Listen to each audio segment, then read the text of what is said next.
What's going on, guys? Welcome back to another edition of the evolution of Sports Talk Television. It's the Sports Web on a happy Hump Day edition. How do we start off this show as we got a packed one for you tonight?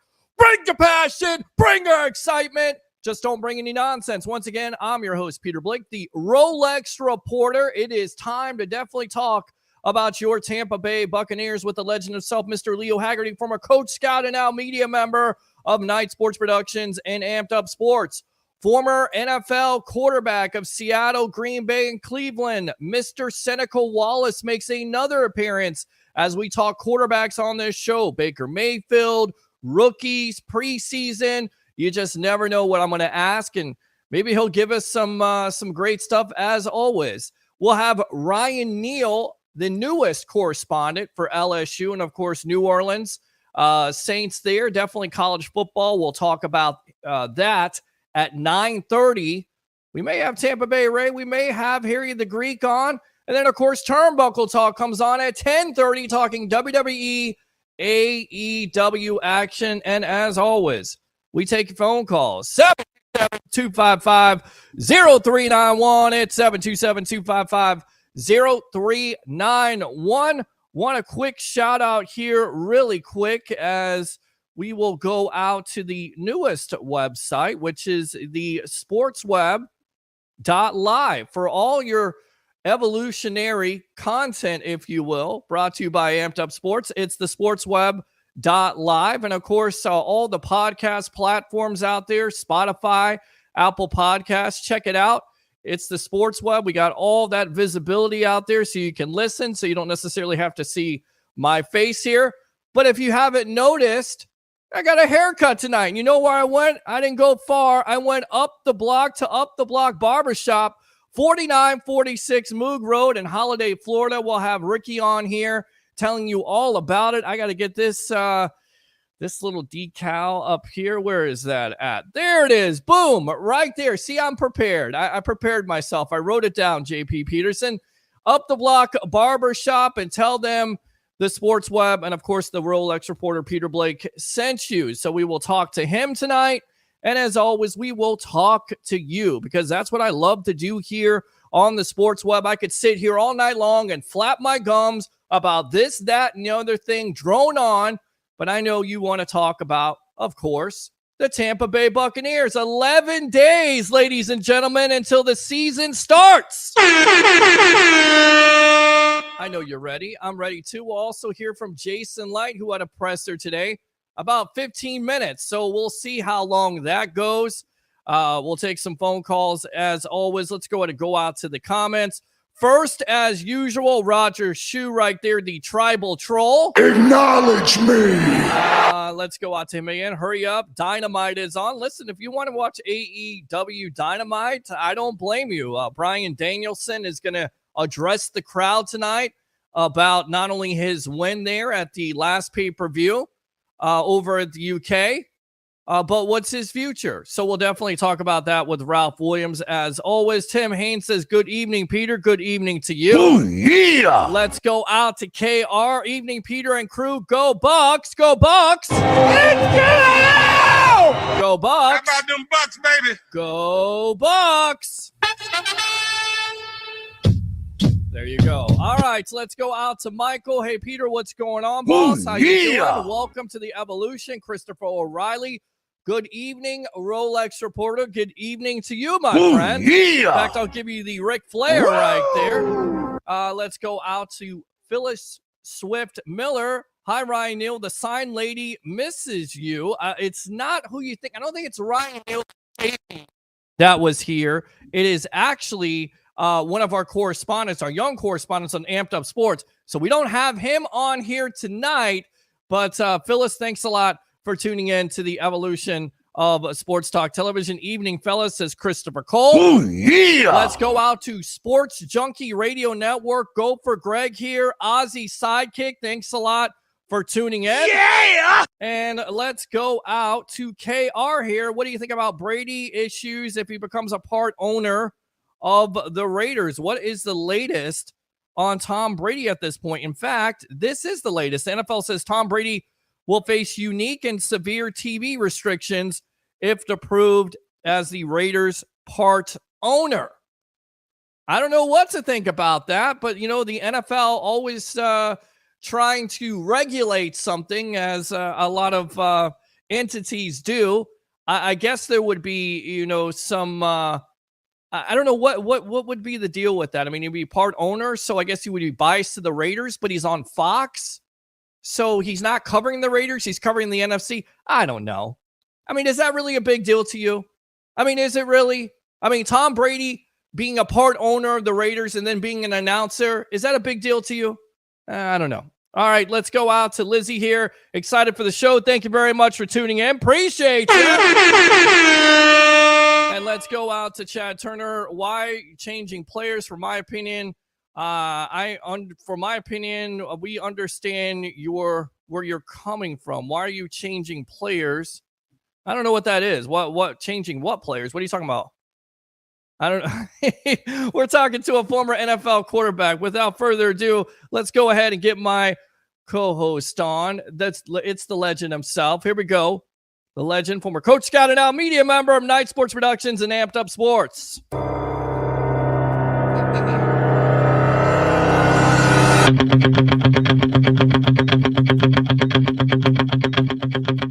Mr. Leo Haggerty, welcome to the episode of Sports Talk Television, my friend. How you doing tonight? Another day in paradise with the hardest working member of sports media, Peter Blake. I appreciate that. And we got open phone lines as always. So if you want to get some questions in before Seneca Walace, we're expecting him anytime now. We're going to have to back up Seneca till next Wednesday, which I think is better because it'll be the day before the season opens. Well, there you go. So that's what live television is all about. We'll save it for next week. We'll have Seneca Walace next week. So I do apologize for that, but we're talking about quarterbacks, and I put this out there on a reel, which has done pretty well. Thank you very much to all the YouTube subscribers there, liking and subscribing to the Sports Web and loving what, again, Robert Reno, Courtney Reno, bang up job, guys. You are absolutely killing it. Chart, aren't they, Peter? They are absolutely unbelievable. I want to go back to this story here because I don't think it got much pub, but in my opinion, it was kind of a smack in the face. According to the Athletics, Mark Sando, he talked to various coaches around the NFL. He talked to an anonymous defensive coordinator. Anonymous. Listen, if you're going to make comments about a player, why not put your name on? And this is what he had to say when it came to Baker Mayfield. He says he can sling it. If he is coached well and he feels good, he's a good system quarterback. He can get rolling and make some plays. He doesn't scare me. With some of those twos, you're like, oh, I have to do something to stop them. I don't feel that with Baker. He's a guy where we play our stuff and are fine. What do we make of that? Because that's kind of like, well, and it's always with the national media putting it out there, right? It's like, well, Baker can't stay healthy. Well, Baker can't do this. Well, he only had one good year. He's not athletic. He's too small. This guy's heard this and he's been able to overcome it. And I go back to what Jason Light said.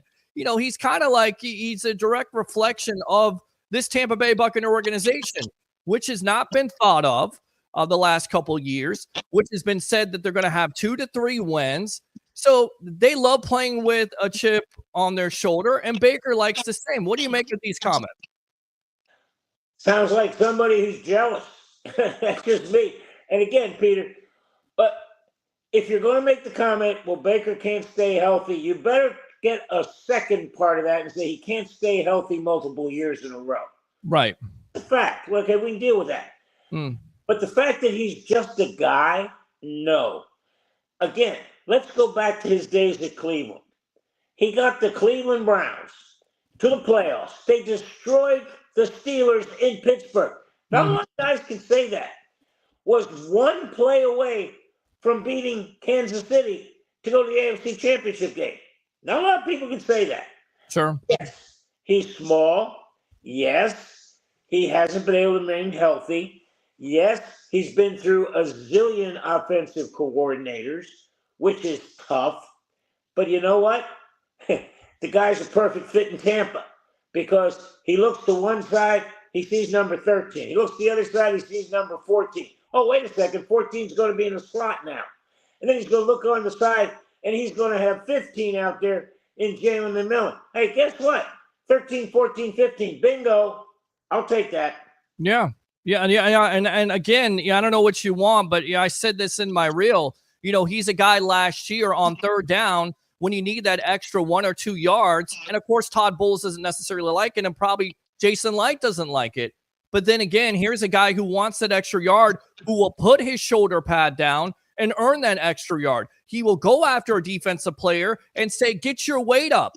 I mean, that's the moxie. I get it. It may not necessarily, be the most athletically gifted. He may not be Patrick Mahomes, but he threw for over 30 touchdowns, including the postseason.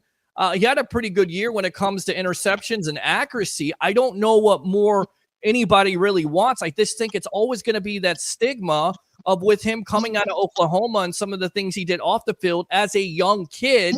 He's never going to get that type of respect. Even if he earns a contract extension, people are going to always have those thoughts about him and what he did in college and what he did early on in his NFL career. And remember, he's only 29 years old. Peter, the problem Baker Mayfield has is he's tied with Johnny Manziel. That's what the problem is. They look at Baker, they look at Johnny, and they say, okay, 2 peas in a pod. No, not at all. Whole different animal, 2 different guys. Yeah. Again, you better have a swagger if you're going to get under center in the NFL. You got to be the man. If you're not the man, you're not going to be there too long. Right. Because that's just it's like the WWE, but you got to produce week in and week out. But you're on stage 24/7. Yes, you're on, and I know you're a wrestling fan. That's why we get along. Of course, Turnbuckle Talk coming up on 10:30. Coming up at 10:30 with Ralph Williams. Yes. How about Sheamus hitting the upset of the weekend, picking Georgia Tech? Is that amazing or what? I'm telling you, but his national championship pick on Notre Dame, we'll have to get back to college football because we'll have our analyst on, Ryan Neal, newest guy here at Amped Up Sports. By the way, not the safety who was in the Bucs uniform last year, Phyllis. Appreciate that for tuning in as always. Let's go out to these comments here. And the phone lines are open, guys. You don't have to be shy, even though Leo Haggerty's on here. He'll take some questions. I'll take your questions and comments. 727-255-0391. It's 727-255-0391. I'm excited for the season. I'm giving the Bucs 10 to 11 wins. You know that I said 11-6. Have you changed where you're at right now with this Tampa Bay Buccaneer team, Leo, when it comes to wins? I'm still hanging right at 10. Okay. But again, they were 9-8 last year in a very exploratory year. Oh, listen to you. Learning year for Baker Mayfield. And again, I'm not going to throw Dave Canales under the bus. The way this worked with Canales, then Cohen coming in, it's a building block. Yeah. If Cohen would have come in right away, I don't know if he'd have had this much success because the team needed to get comfortable with Baker. Sure. And Canales, give him all the credit in the world. Yeah, the offense was simplistic. He put Godwin on one side, he put Evans on the other because he wanted to balance that defense. He wanted Baker to see the same looks pretty much every game. And you know what? It worked. They won 9 games. They won the NFC South. I think they can win 10 games. The problem is, in the NFL, you never stay the same. You're either going to get better or worse. I think the Buccaneers got a little bit better. They got everybody back in the fold. But Atlanta, they got better too. Carolina, they're going to be a problem for somebody at some time. We just don't know. And New Orleans, Peter, I don't know if I sent you this, but the list of the 32 coaches that should probably be on the hot seat right away, Dennis Allen is number 1. Here's the crazy thing. Todd Bowles is number 3. I'm going, whoa. Where'd that come from? But right in between, Jerry Jones's own pick. Big Mike he better win in Dallas. And you know what? Without CeeDee Lamb, they're going to have trouble. Yeah, I mean, well, they got CeeDee Lamb signed, but, how fresh is he going to be? What is going to be the impact of him, not playing in some of those preseason games, not being involved in training camp? You kind of wonder, but he was that whole offense last year, right? They picked up Dalvin Cook today really quick. I know there's a lot of Bucs fans. Yours truly thought he should have been a pick in 2017 over an O.J. Howard. With what the NFL has told you, and I was talking to somebody about this today, big-time Cook fan, understand that, respect that. But if he were still good, if he were still a top running back, don't you think the Ravens would have held on to him? Don't you think the Jets would have held on to him? So now the Cowboys pair him up with Ezekiel Elliott. What do we make of this? Because every year, Cook's yards per carry has gone down. So is he the same guy, or is there a lot of tread on those tires at this point? There may not be a lot of tread left, Peter. But again, remember, it's such a money thing. And for some reason, the NFL devalues two positions, running back and wide receiver. They think the scheme is going to get wide receivers open, and they also think when you hit 29 or 30, there's not a lot left in the tank after all the hits you've taken as a running back. So I don't know. He probably isn't going to be that bell cow guy that comes in and gives you 20, 25 carries, 20, 25 touches a game. Mm-hmm. But they may only need him for 10. And that could be the key. Okay, let's talk about this Bucs roster, but let's keep on reading some of these comments from the webheads. Good evening, legendary Leo right there. Absolutely. Oh, yeah. Let's go out to Broadway. Scott Broadway all the way there from North Carolina. Go Bucs. Absolutely. Go Bucs. How about them Bucs, baby? Fire those cannons. We shall. All right, let's go out to Chad Turner. W's to do this. My question is, are we thinking our Tampa Bay is best because Tom, but this is a new player. Do we agree with this? I kind of don't know what you're saying. I think what you're saying is since Tom Brady has moved on, do we think this team is still good? I think they're definitely good. I think they showed that last year. And I think that's the reason why Jason Light, we'll hear from Light later, the reason why you didn't go through a full rebuild, because it would have been easily, you could have done that. And that's what Light kind of talked about. And, are you surprised that they didn't go through a full rebuild at this point? Because a lot of fans wanted them to tear this up and draft a rookie quarterback and start all over again. And Jason Light here the last couple of years has drafted well, has scouted well, not only with drafting, but also getting guys that, were undrafted to be productive, get veteran players, enough talent on this team. So this was the right decision by Light, correct? Oh, absolutely. And Peter, if you're not in the top dozen picks, or you can trade up into the top 12, you're not going to get the quarterback you want. Yeah. It's just not going to happen. So, like people laughed at me when I said, you know what, before 20 picks this year, there's going to be 6 quarterbacks and 4 wide receivers gone. Well, guess what? There were 6 quarterbacks gone by 12, and that 4th wide receiver dropped, I think, at 21 or 22. So yeah, it's become a passing league. Yeah, it's just the way of the world right now in the NFL. And Jason Light has figured it out. Right. Figured out what he needs. And let's be honest, right?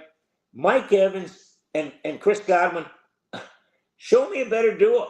Sure. I'm sorry, they're going to be top 5 in the league, no matter what. What's holding the Bucs back is they don't have that Travis Kelce. They don't have that tight end who's a real threat. Tight ends are always a threat just because they're a tight end if they can get down the middle. But They don't have that guy who becomes the number 1 option. They got, and I'll tell you what, that's why they want to see McMillan become that 3rd wideout. Because I'll tell you what, if that happens, look out. Because now you're going to have Godwin in the slot. You're going to have Evans out there, or you're going to have him on the same side of McMillan. And the reason why they want him is because of his length. He's 6'2". That's what you want. And the catch he made the other night against the Dolphins, that solidified his spot as that number 3 receiver. Yeah, we're on with the legend himself, Leo Haggerty, former Coach Scout and now media member of Night Sports Productions and Amped Up Sports. I'm your host, Peter Blake. It's the Sports Web. Open phone line, 727-255-0391. It's 727-255-0391. Let's see here. Before you start reading. Yes. I want to remind people that I broke this on your show, and I'm putting on my Leo Stradamus hat for this. I don't think when we get to October, there's going to be an undefeated team in the NFL. Only because of the limited preseason play by starters. They don't play into the second half.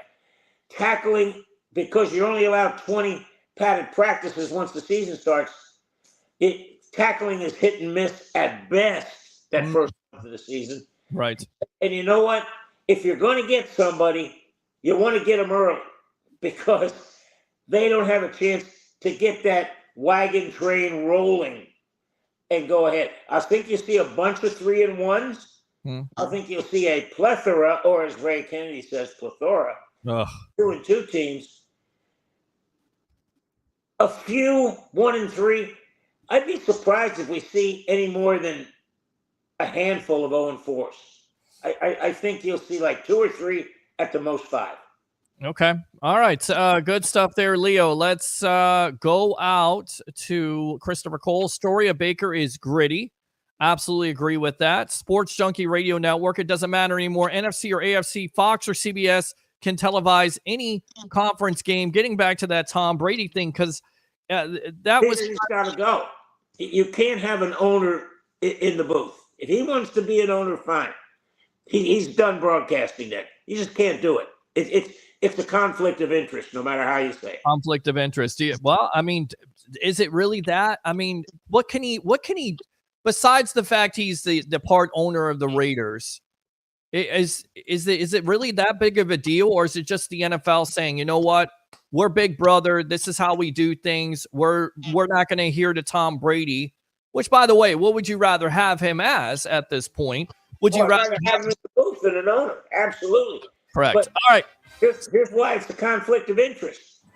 Somebody asked him a Raider question. He's the owner. He can't tell them what's going on. If he's a commentator, he can go, yeah, I went in with these guys, and there's this, and this. And he doesn't want to comment on Kansas City or Los Angeles or Denver in the video. I get where the NFL is coming from with this. Hey, Tom, make a decision. You're either going to be an owner or you're going to be a broadcaster. But you can't do both. All right, let's go out to the phone lines. Leading it off here, the Hill Mark, Mr. Frankie from Wisconsin. What's on your mind? You're on The Evolution with yours truly, along with the legend himself, Leo Haggerty. What? We got Leo, and we got the legend himself, Peter Blake. Thank you. Wow. I appreciate the intro there, man. You're getting better and better at this. This is great. Hey, I'm working on my thing, man. I'm working on it. I see you, man. I see you working. You're working all the time with those reels. You're doing great stuff there. But 11 days until Tampa Bay Buccaneer football starts. I got to ask you, though, this is probably going to be a point of contention all night long. Leo has a problem with it. He says the NFL has a problem with it. Do you have a problem with, as being a football fan, to watch Tom Brady being announced, but also a part owner of the Raiders? Oh, gosh, that's just oh man. Well, just let the guy's going to, you know what? The man wakes up in the morning and he pisses excellence. Let him do whatever the hell he wants. Right, it's Tom Brady, right? I mean, like, come on. Are you going to sit there and tell God that he can't make a duck-billed platypus? Yeah, I'm going to tell God, hey, God, it ain't happening. Yeah. Because guess what? The shield trumps God in this case. Well, it does, but at the end of the day, I mean, where do you want Tom Brady? Do you want him in the broadcast booth, or do you want him as a part owner? I think you would want him in the broadcast booth. I'd rather have him in the broadcast booth. If I had to choose, I want him in the broadcast booth. Just saying. All right, let me throw this out there because, I like to stir it up a little bit myself, like Harry the Greek. My bad. Hold on. No, that wasn't you. That was just me doing what I always do here on The Evolution. what if that deal falls through with the Raiders as being a part owner? Would you, as a Tampa Bay Buccaneer fan, all your fans can answer this question, would you like to have Tom Brady as a part owner with the Glazers for the Bucs? That's the question for the night. What about it, Frankie? Would you like Tom Brady as a part owner of the Bucs? Yes or no? Put it in the comments, by the way, too. It's Tom Brady. Let the man do whatever he wants. I almost said something I shouldn't have. I know. You got passionate there, Frankie. You got passionate. All right. I got real passionate on there. All brought right. my excitement. Almost brought the nonsense. You did. You did. All right, Frankie. What else is on your mind? Because I know you want to use the second one. I got two concerns that I got for the Buccaneers season. Okay. With one question, and I want to lay it on you guys. Okay. So, my question is, why is Ramirez, when I looked at the depth chart, he's at number 3 on the depth chart, and I got two concerns. I'm not really sold too hard on KJ Britt. Now that could be me as being a starter. Okay. I see him as a utility guy, see him as a backup.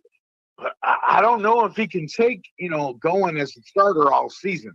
All right. Let me go ahead and go. The last thing I want to say, yes, and then I'm going to hop off and let you guys discuss everything I lay on you, is how well do you think our depth is in the secondary?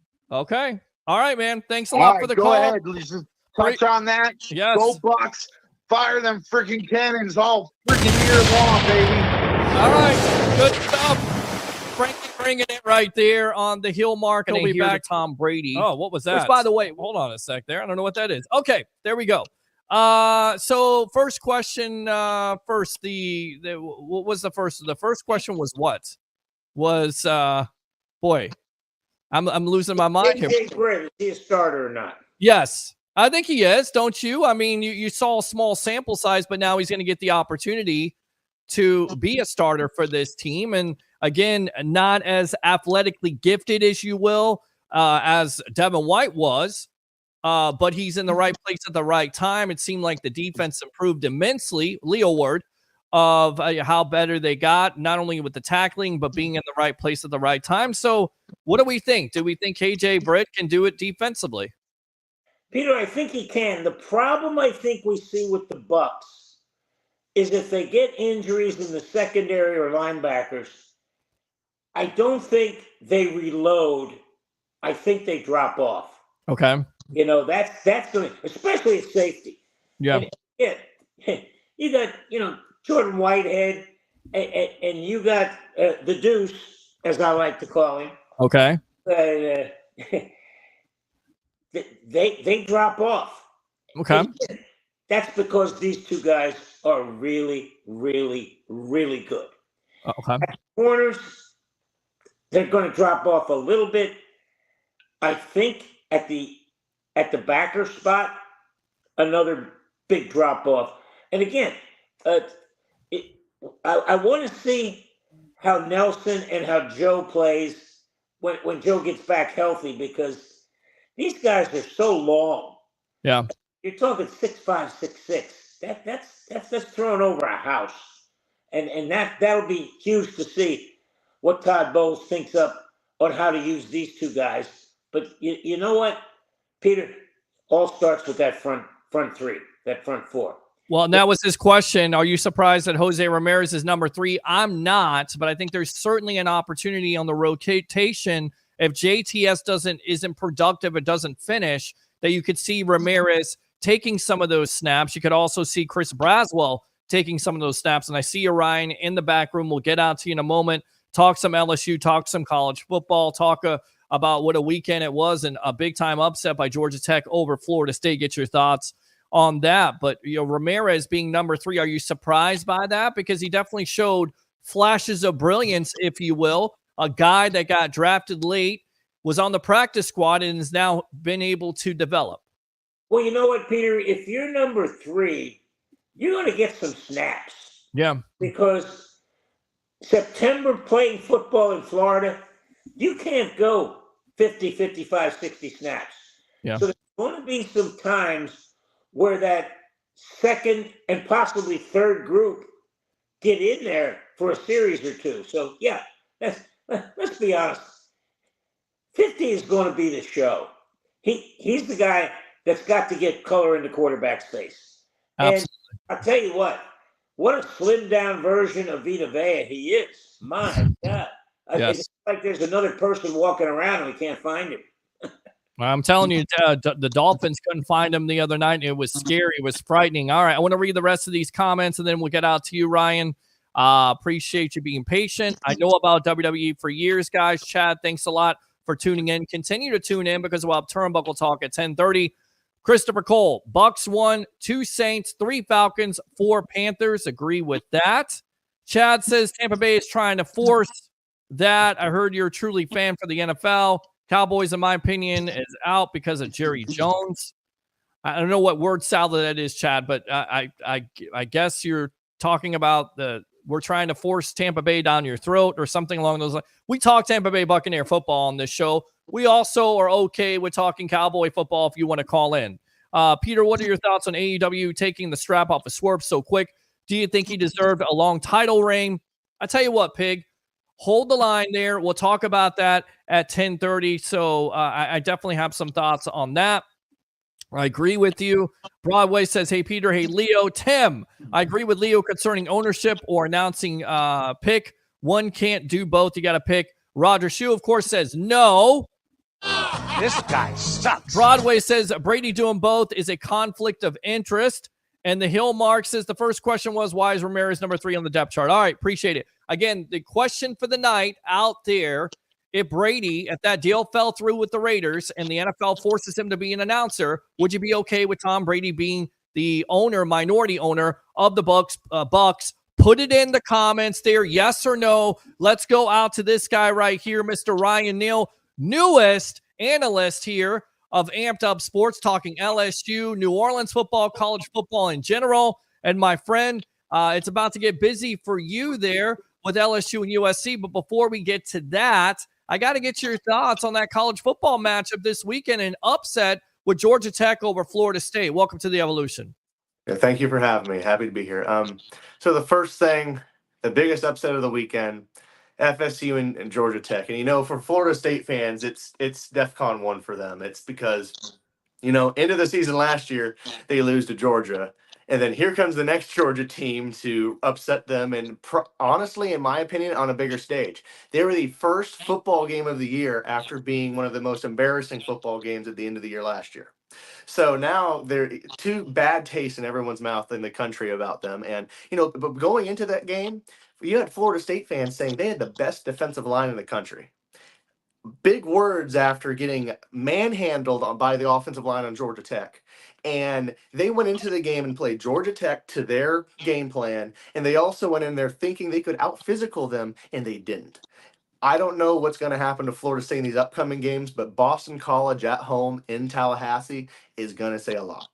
It's going to say a lot. He makes a great point. There's a lot of talk, a lot coming out from last year and, how much to prove. They got their doors blown off by Georgia in that game where, the majority of players for Florida State are out, but you have everything to prove. And I just can't fathom here, Leo, how Mike Norvell doesn't have this team ready to play and how this defensive line and, of course, this linebacking core is not able to shed a block and are completely dominated the line of scrimmage by Georgia Tech. Can you make any sense of this? Yeah, I can, Peter. And I said this on JP's show, and I'll repeat it on yours. One of the worst things that can happen if you're a coach is if your offense takes the kickoff and marches down the field unmolested, which is what happened. Florida State relaxed, took basically exhale. Georgia Tech punched them back, and Florida State never got that momentum back. I, as a coach, would always tell my offense coming off the field, hey, guys, it's not going to be this easy. Don't lose focus. And I'll tell you what, everybody's talking about Florida State being soft. Yeah.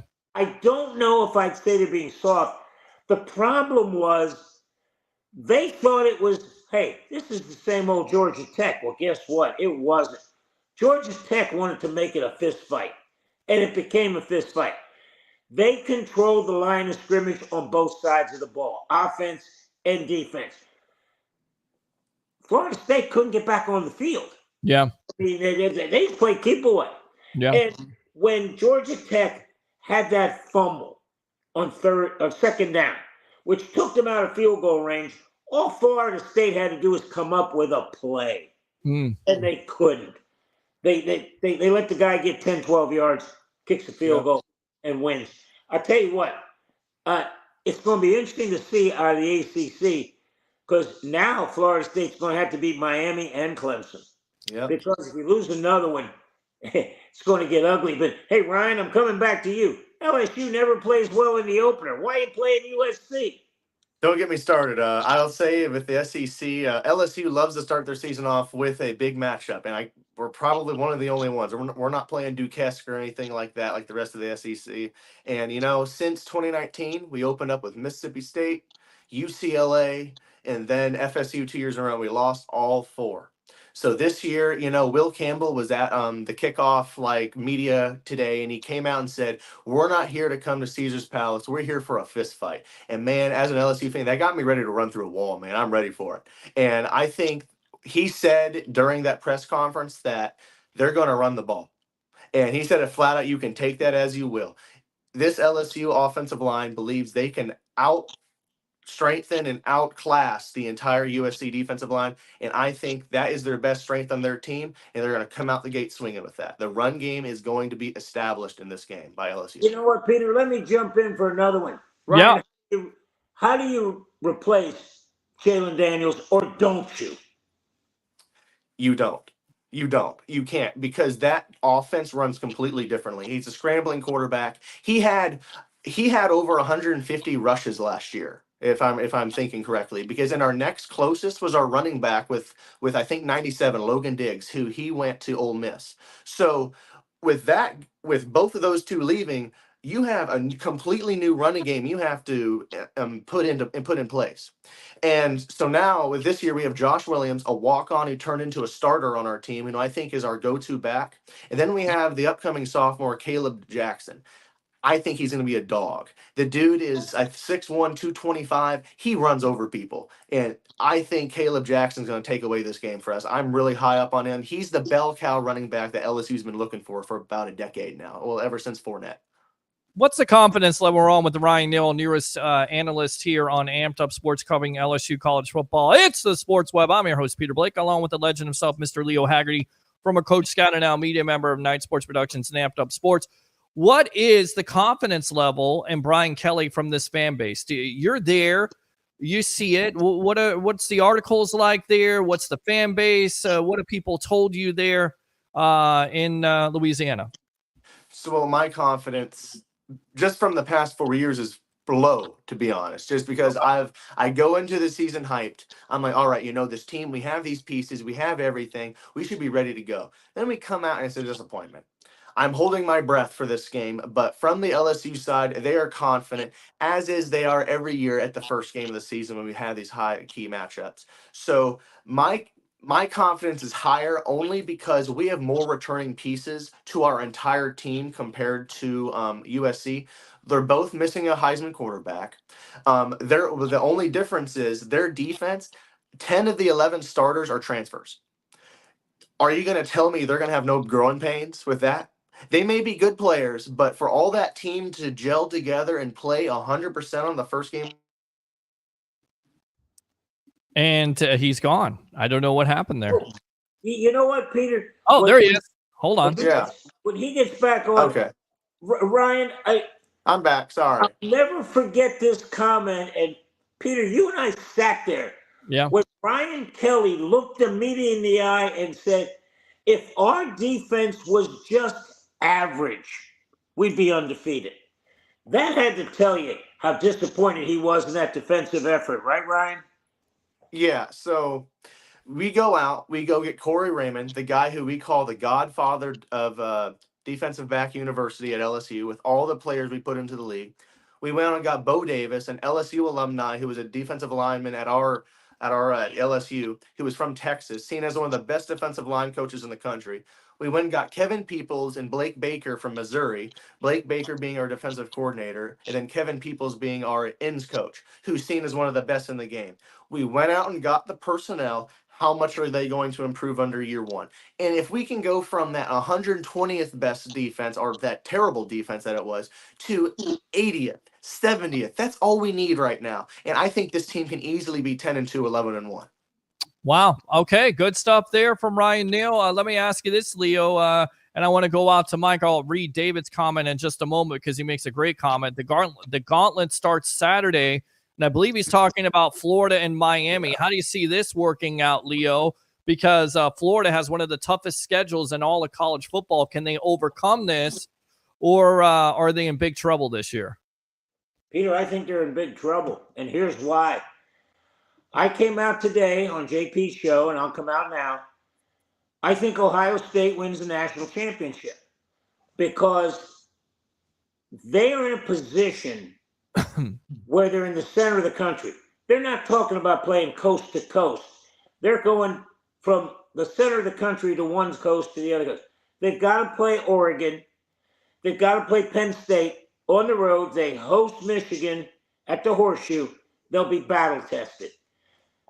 The funny thing is I went out on a limb. I think they play Miami in the finals, only because, Peter, we said this about the Falcons. What were they missing? A quarterback.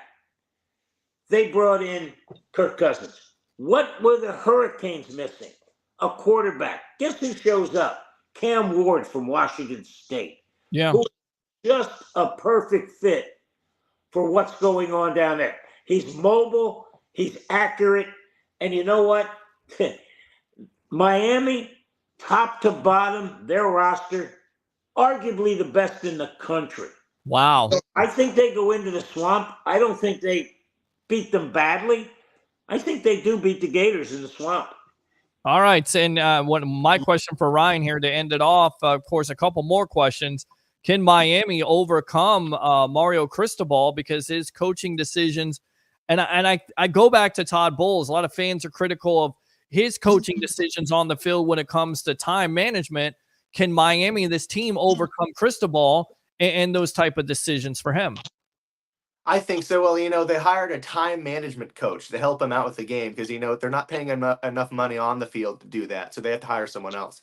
But with Miami, also to respond to Leo, I believe Florida's going to win the game. Not many teams go to Miami. And I've heard, every year I hear Miami's going to be really good. They're going to be really good. Then they do the best they do is 8-4, 9-3. And, they had a good transfer quarterback 3-4 years ago, De'Aaron King. And that dude, I don't know what he's doing now. He's probably flipping burgers. I have no idea where he is at in life. He never got drafted. So until I see some play on the field and I actually see a quarterback light it up and I hear this good roster that Miami paid for through their NIL, let me see it on the field first. And I know what Florida has. And I think Florida's going to come out the gate with the underdog mentality at home in Gainesville. I think they have a pretty good game on their hands. I'm pulling Florida in this one. Legend, he kind of makes a point because we're always talking about the return of the U. The U is coming back, and then always they kind of disappoint us, or not disappoint me because, I'm a Florida State fan here. I cover USF, so I'm not disappointed. But I talked to Leon Searcy, former Miami Hurricane NFL offensive lineman, and he says, until they do it consistently, I'm not going to believe they're back. Could this be a mirage where everybody's saying Miami's back, they got this quarterback, but once again, they're not back. The U is not back. Well, it's not back if Cam Ward gets hurt. Yeah, I agree wholeheartedly. Wow. Tell you what, though, if he lines up 12 games, they're going to be 10-2, 11-1. You really like this guy, Cam Ward. Why do you like Ward so much? Give me your scouting report here of why you like this kid. He won at Washington State. You ever been to Washington State? It's Pullman, Washington. John Lynch told me, I said, John, when you played at Stanford, what was the worst game? He said, hell, we got to go to Pullman. It was so cold out there. The guy can play in any type of weather. Guess where he started his career at? Immaculate Word in Texas. Wow. Played there, moved up to Washington State. Now he's at Miami. I'll tell you what, this kid's going to play with a chip on his shoulder. And if he can stay healthy, and that's the big thing with everything. If he can stay healthy, they got a shot at winning games. Last year, they had no shot. They didn't have a quarterback. I'm just wondering who Florida's going to line up under center. That's going to be another interesting component to the game. And the funny thing is, guys, SEC, ACC, we're going to see right away how this plays out. Talking to one of our wrestling friends, and Titus O'Neil, who was on the JP Peterson show, he said it best. He hopes the fans and he hopes this program will be patient with Billy Napier because he's trying to build it up. But I feel like if you have a bad year here, there's going to definitely be some whispers around college football about making some moves and making some changes. And I'm not sure if the fan base is going to back him up. But that's from Titus O'Neil. We'll see how it works out. Maybe we'll try to get him on the Evolution. You know, we kind of talk some wrestling here. Well, LSU's offense couldn't do nothing against FSU's defense last year. It didn't matter how good LSU's defense was when your offense can't score. Good comment by David right there. Oh, yeah. Broadway says Gators win. Go Gators. Tim says NIL. Now it's legal. That's probably the comment of the night. How has Cam Ward ever played in a place like the Swamp before? That is great. He played at Oregon. He played at Washington. Believe me. Yeah. They're not the easiest. And he had to play at Utah at elevation. Washington State is an outpost. I want to read this comment, then I'll get Ryan's prediction here on LSU versus USC. I want a prediction on this, but let me read this comment, guys, and think about this because this is well thought of. This may be the comment of the night from David.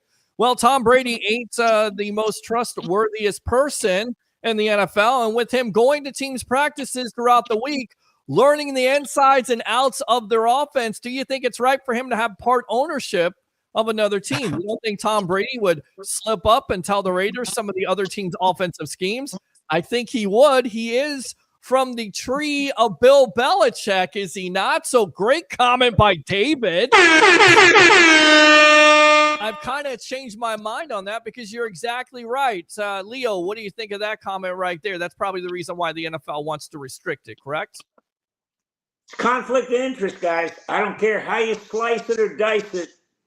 Tom, you got to make a decision. You're going to be in the booth or you're going to be an owner. You can't do both. And that's perfect because you open up your entire locker room to the media. Yeah. Can you imagine Jerry Jones going into the Bucs locker room? Could you imagine? No. You know, Arthur Blank going in to the Saints locker room? No. So Get out. Go back to Home Depot. Let's not even hazard a guess as to how that would play out. Yeah.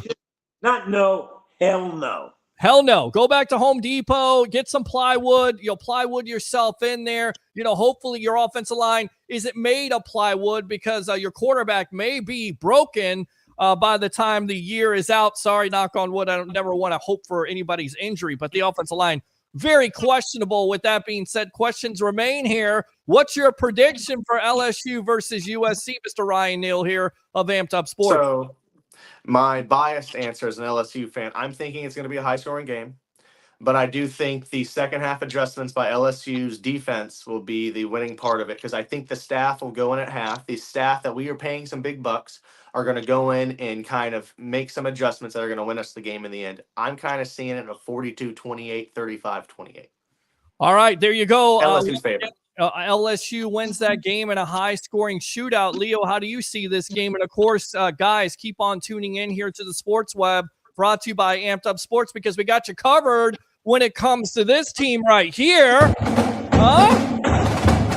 The USF Bulls open up against Bethune-Cookman, as we will have yours truly, along with Leo, Harry, the Greek professional handicapper extraordinaire, and, of course, Best of the Bay, Tampa Bay, Ray Kennedy, the new four horsemen of the evolution of sports talk television. So how do you see this game here, LSU versus USC? First 1 to 40 wins. I agree with Ryan. There's going to be a lot of points scored. I'll tell you what, you go to the bathroom, come back, there may be 14 points on the board. So make sure you take care of business before the game starts. But I tell you what, I don't know if it's an upset whoever wins, because you're talking about two teams that were just horrific on defense last year. Listen to you. Horrific. Yeah. It's just going to be crazy. But you know what, Peter? Neal is jumping on ESPN New Orleans tomorrow to talk LSU football with our good buddy Gus Cattingill. Well, that's great, man. Congratulations on that. Let me excited. give you more. Listen, just do what you've been doing here the last couple of weeks. You've been killing it. You're the reason why we love you here on Amped Up Sports and the Sports Web. You keep on doing what you're doing. You keep on being entertaining and analytical, and also educating the people out there that don't know anything about LSU and New Orleans sports. Really quick, got to ask you about the enemy here, the Saints, because everybody as a Bucs fan, we all hate the Saints there. We know that you're in enemy territory. How do you feel about the Saints at this point? I'm still, same as last week. Until I see Spencer Rattler in the game, I have no faith in him. All right. Personally, it's just that's what the fan base feels at this point, is that it just, we feel like we have pieces on the field, but we feel like the one who's leading the pieces are not doing so good. Dennis Allen, Derek Carr. I'll give names. All right, so there you go. Basically, he said Bucs fans, he's a broken down Carr, not Ryan Neal, but Derek Carr himself. Ryan, thanks a lot for your time. Good luck tomorrow on ESPN Radio, my friend. We'll see you next week, all right? Thank you for having me, and I'm looking forward to it. All right, good stuff there. That's a great segment. I'm telling you right now, you know how to pick them, don't you? We know how to pick them here at Amped Up Sports on the Sports Web, right? Hey, we can tell talent when we see it. Yes. And that's huge.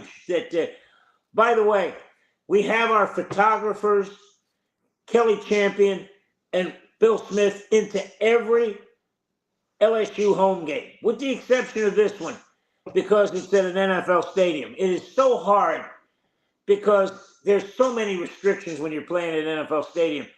Plus, you've got two national powers. You got LA media, you got Louisiana media, and now you got national media coming in. So there was just no room for any of our people. But you know what? We're going to have all of our photographers and probably Ryan there as in the press box to tell us what's going on with LSU. That's going to be huge. And you know what? LSU comes to Florida this year. They're going to be able to cover that as well. Love it. Good stuff. Really quick, speaking of Louisiana, Tulane quarterback Michael Pratt got picked up today as a third quarterback. John Wolford no longer on the practice squad. What do we make of this? Because it certainly seems like Jason Light really liked this guy coming out. He gets cut today by, I believe, the Packers. So now he's claimed. Could he be the future quarterback? Because you got Kyle Trask coming into his free agent year. Maybe they're ready to move on from Mr. Trask for Pratt. What do you know about Pratt? Well, they got younger. That's the key. And Peter, when you look at what's going on in the NFL, the fact that we're even talking about the second and third quarterback is ludicrous. It's all about the starter. Again, look at those teams that have gotten into the playoffs. Look at those teams that were in that Final Four group, the NFC Championship, the AFC Championship. Hey, guys that have played every game. Patrick Mahomes, Brock Purdy. Yeah. You had Jared Goff. You had Jackson. If you don't have a quarterback that's upright and healthy come January, you're probably going to be watching. So that's the key. See if you can keep them healthy. Because let's be honest, if Kirk Cousins goes down, if Derek Carr goes down, if you go to Spencer Rattler, that's going to be a long season. I think what we got to see is what happens in Carolina. I mean, just is this the guy? That's going to be the problem. When you pick that guy number one, he's got to produce, especially second year. And Peter, I think, and I'm going to talk about this next week, I'm still wondering, who's going to beat the Chiefs? It's just always been that situation where, guess who's around? Yeah. Kansas City. So we're going to see how that happens. They never play well in the opener. Yeah. I wouldn't be surprised if Baltimore jumps up and beats them. But you know what? As long as Mahomes is under center and has the football in his hand, you got a chance to win. You got a chance to win. They cut Kadarius Toney. They pick up Juju Smith-Schuster there. So I guess they've got their wide receiver, Xavier Worthy. I would watch out for him. He's a fast guy. Reminds me of Tyreek Hill. I know he's not Tyreek Hill, but definitely got the ability.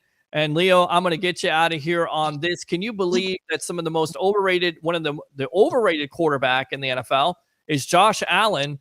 It follows up with Jalen Hurts and Tua. Why do you think people feel like Allen is overrated, Hurts is overrated, and Tua is overrated? Because they have no clue of what football is. Overrated? The only reason he's overrated is he couldn't get to the big one.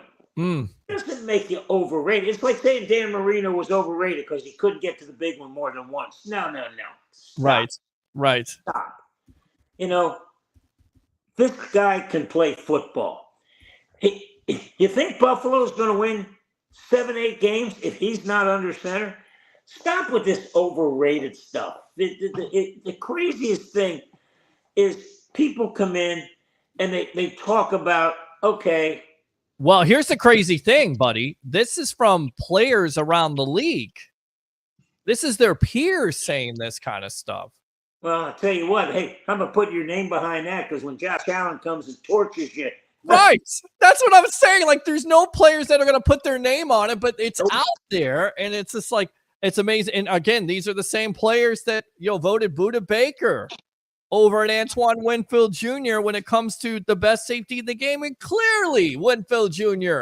was the best safety in the game last year. And the peers think something else, if you will. That's why they voted Baker into the Pro Bowl at the end of it. All right, Leo, let me get you out of here on this. Actually, really quick, let's take a call here. Let's go out to his intro. Let me see if I can get that. Here we go.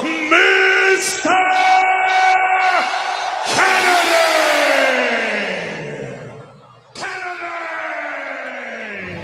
Best of the Bay, Tampa Bay, Ray Kennedy. Welcome to the Evolution. You're on with yours truly, along with the legend himself, Mr. Leo Haggerty. I didn't know I got my intro when I called in, too. You get your intro. And I'm going to throw this out there because I like to play games with the webheads and all the fans. I appreciate you. I always tell you, you're the lifeblood. Do me a favor. Get on my wall there on Facebook or inbox me on Facebook or Instagram. I can't believe I'm asking you guys to do this. And give me a sound effect every time you call the sports web. I don't think I can do any tunes or songs or anything like that. Unless it's not copyrighted. Give me a sound effect that you want every time you call the sports web. How about that? So, Ray, you get your sound effect. Leo, you get your music because it's not copyrighted. Hopefully it's not, because then I'll get flagged by YouTube and Facebook and we'll be in a bunch of trouble. And I don't want to do that. I don't want to pay anybody. I don't want to lose my monetization, if you will. And I'm just flapping my gums at this point. So go ahead, Ray. No, I wanted to say, what's funny is you mentioned that because I think it was like Monday or maybe it was last Friday night. I was messaging you and Leo and, of course, the entire crew at Amped Up Sports because we're making, just kind of doing our notes for Saturday's Bethune-Cookman USF Bulls home game there, the season opener. And it was funny because right after I messaged you guys, of course, I was on break there at UPS. I got off a break and I put my music back on. I was just playing, radio, whatever you throw up, and the very next song was Eye of the Tiger, and I'm like, yo, that's the legend Leo Haggerty's song, at least a little bit of it there, and I loved it. So to me that was kismet. But you were talking about that list and you mentioned Josh Allen. Were you talking about the trash talkers that as voted on by the 100 players the 100 yes. NFL? Yes. It's the peers. It's not analysts or sports broadcasters or guys who haven't necessarily played the game. It's their peers that feel like this. And the funny thing was, I was listening to Pardon My Take this week, and I'll do a little shout out to Barstool Sports because I watched that. The sign stealer, of course, the legend, if you will, of the sign stealer from last year, and you end up rooting for this guy, Connor Stallions, yes, Connor Stallions. yes. And the thing was, is that we were talking about, they were talking about the exact list, Peter, and they're talking about the most underrated, most overrated. And I kept waiting for, okay, where's Baker? Where's Baker? Where does Baker stand on this? Because I definitely think he's underrated. I don't think he's overrated. I think maybe when he first came into the league, some people thought he was, but I still don't think the number one overall pick there was overrated. But I love the fact that he finished tied for second right behind Josh Allen in trash talkers. Because if there's one thing Baker Mayfield, the Buccaneers quarterback, loves to do, that is talk trash. And I think that's one of the reasons why Tampa Bay is endeared to this guy.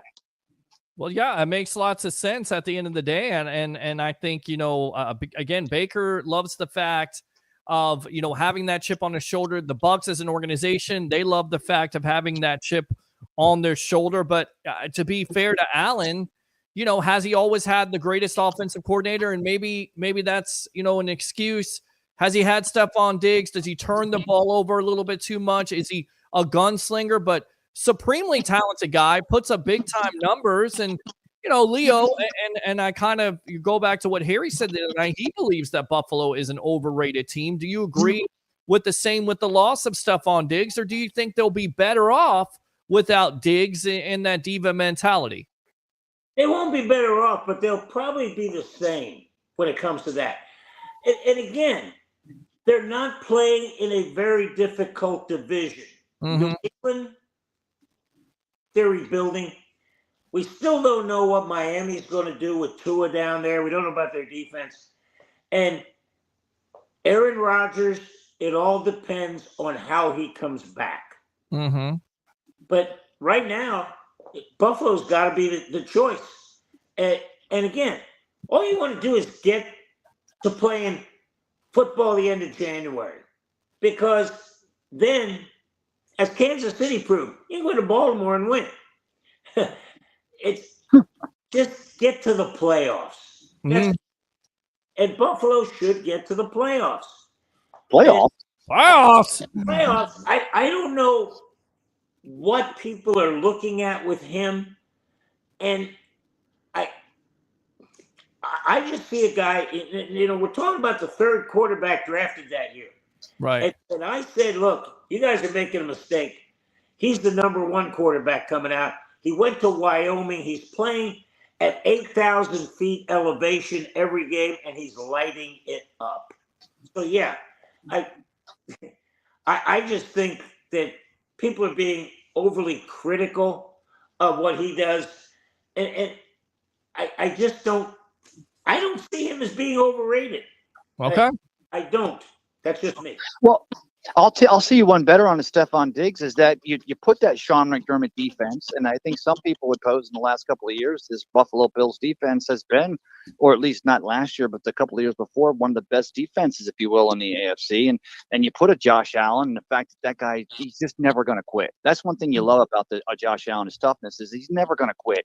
And it's funny thing is that the kid's smile is actually his trash talk, because he'll just turn to you and smile. But, you get rid of a Stephon Diggs, you bring in maybe the fact that you, like with the Dallas Cowboys now with a $35 million a year receiver coupled with a $60 million quarterback, you got a $100 million salary. You got another $140 million. You got to pay the other 51. At what point does that become a divisive type of a thing in the locker room? And if maybe that's the missing link, or it was the link that wasn't missing was Stephon Diggs there with a Josh Allen at quarterback and a Sean McDermott defense. And Leo makes a great point. The AFC East, which 5 years ago, when the Patriots were still relevant, if you will, or 6 years ago, and the Bills were coming on, probably was a thing. But it is a division that can definitely be had. So the Bills, even if you step back from a big receiver and you go back to a vanilla offense with that Sean McDermott defense, I think the Bills have a great shot at winning that East. I just don't know if they have enough to go against like a Cincinnati or a KC as far as the bigwigs on the AFC side. And I think Cincinnati's the scariest team, because if Joe Burrow, knock on wood, can stay healthy after that injury last year and be focused, they have T. Higgins, of course.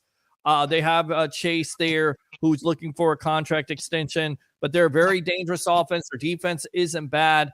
I think the Cincinnati Bengals, and they've shown that they've been able to beat Kansas City. They're a couple years removed from that, so they definitely could be scary. I want to read this story really quick, and Leo, I know you got to get out of here. We got to go to the left-hander here. Ray, I don't know if you're going to jump on the video if you want to, or if you're just stuck on the phone, but Allen received 11 votes, followed closely by Miami's Tua and Philadelphia's Jalen Hurts, who each received 10 votes. Now, guys, Los Angeles Chargers quarterback Justin Herbert just missed out on the top 3 in voting with 9 votes. It's a big year for him, and I would expect Herbert, with Jim Harbaugh there and what he can do with quarterbacks. To me, I think, nobody's been able to unlock Colin Kaepernick, and you get the most out of Colin Kaepernick. You get the most out of Alex Smith. So who's to say with Justin Herbert you can't do the same thing? This also, who is the greatest of all time?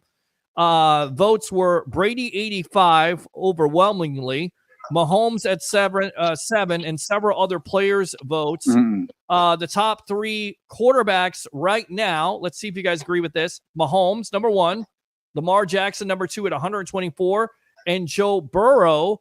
The other top vote getters were, consequently, Josh Allen and New York Jets' Aaron Rodgers at 32.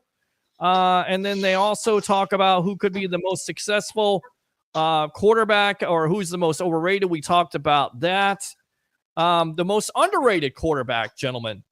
Brock Purdy, number 1 at 14. Matt Stafford tied with Purdy at number 1. Atlanta Falcons' Kirk Cousins. Somebody read a statistic the other night, Leo. Can you believe this? 17-60 in his career versus playoff teams. 17-60. Playoffs. Yeah. Hold on a minute, Ray. Curtis, we're going to finish up with Ray and we'll come out to you. All right. Stand by, my friend. All right. So we'll go back out to Ray here. Lions, Jared Goff being underrated. Green Bay Packers, Jordan Love. And Carolina Panthers tied for 3rd. Bryce Young, the other vote getters. Herbert. Whoa. Bryce Young, underrated? Bryce Young, underrated. What? Huh? This guy sucks. He's not even rated. He's not.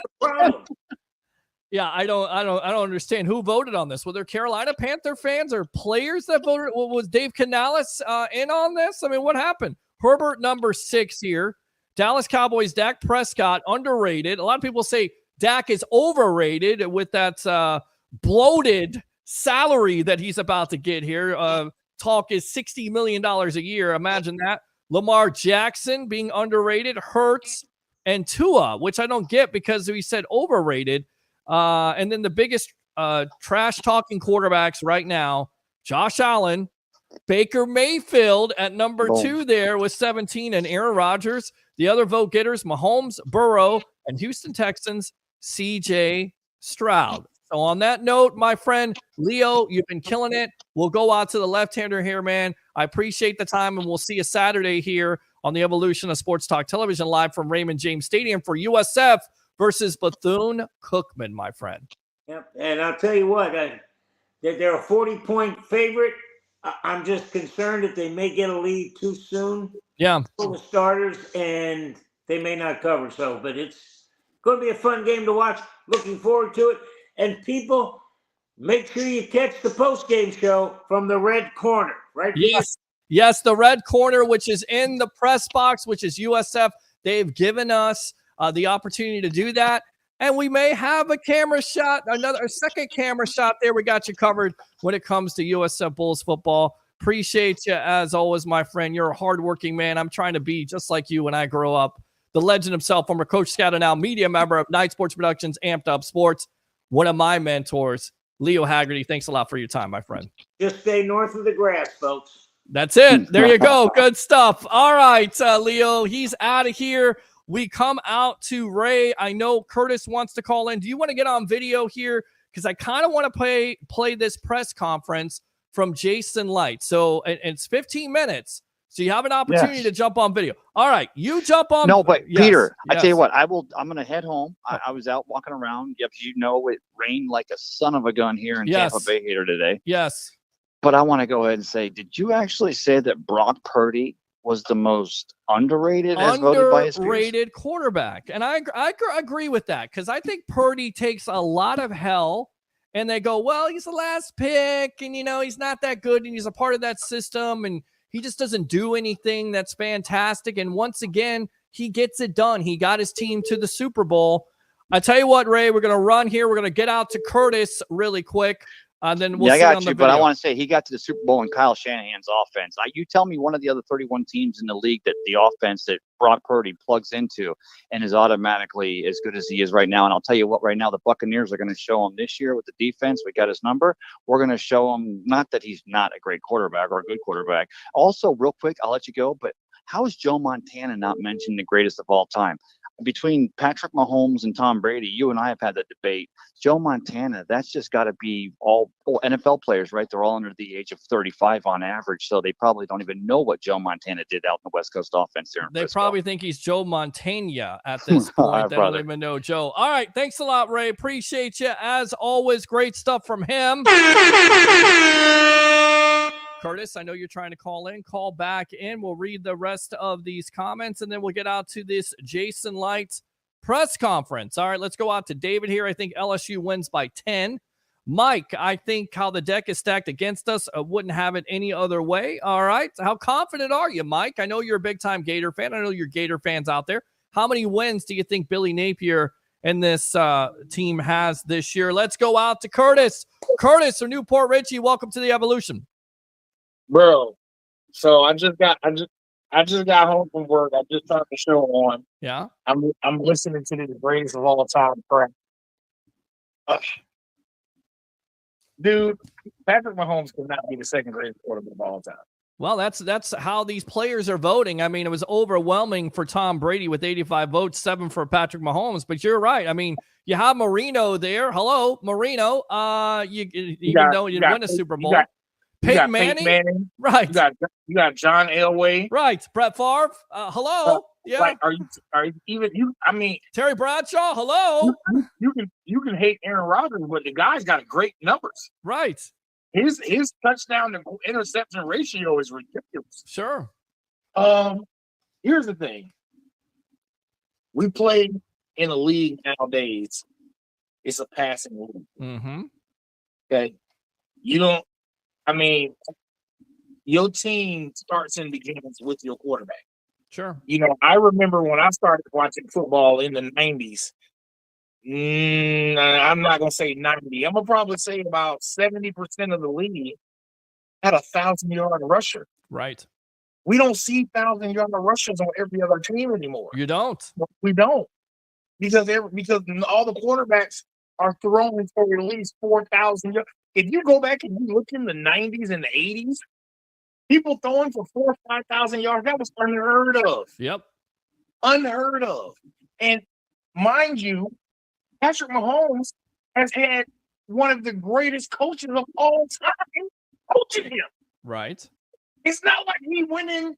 Does that take it away? I mean, because it's a different league, and the physicality is different when Montana was playing, Marino was playing, and Marino was still putting up those numbers.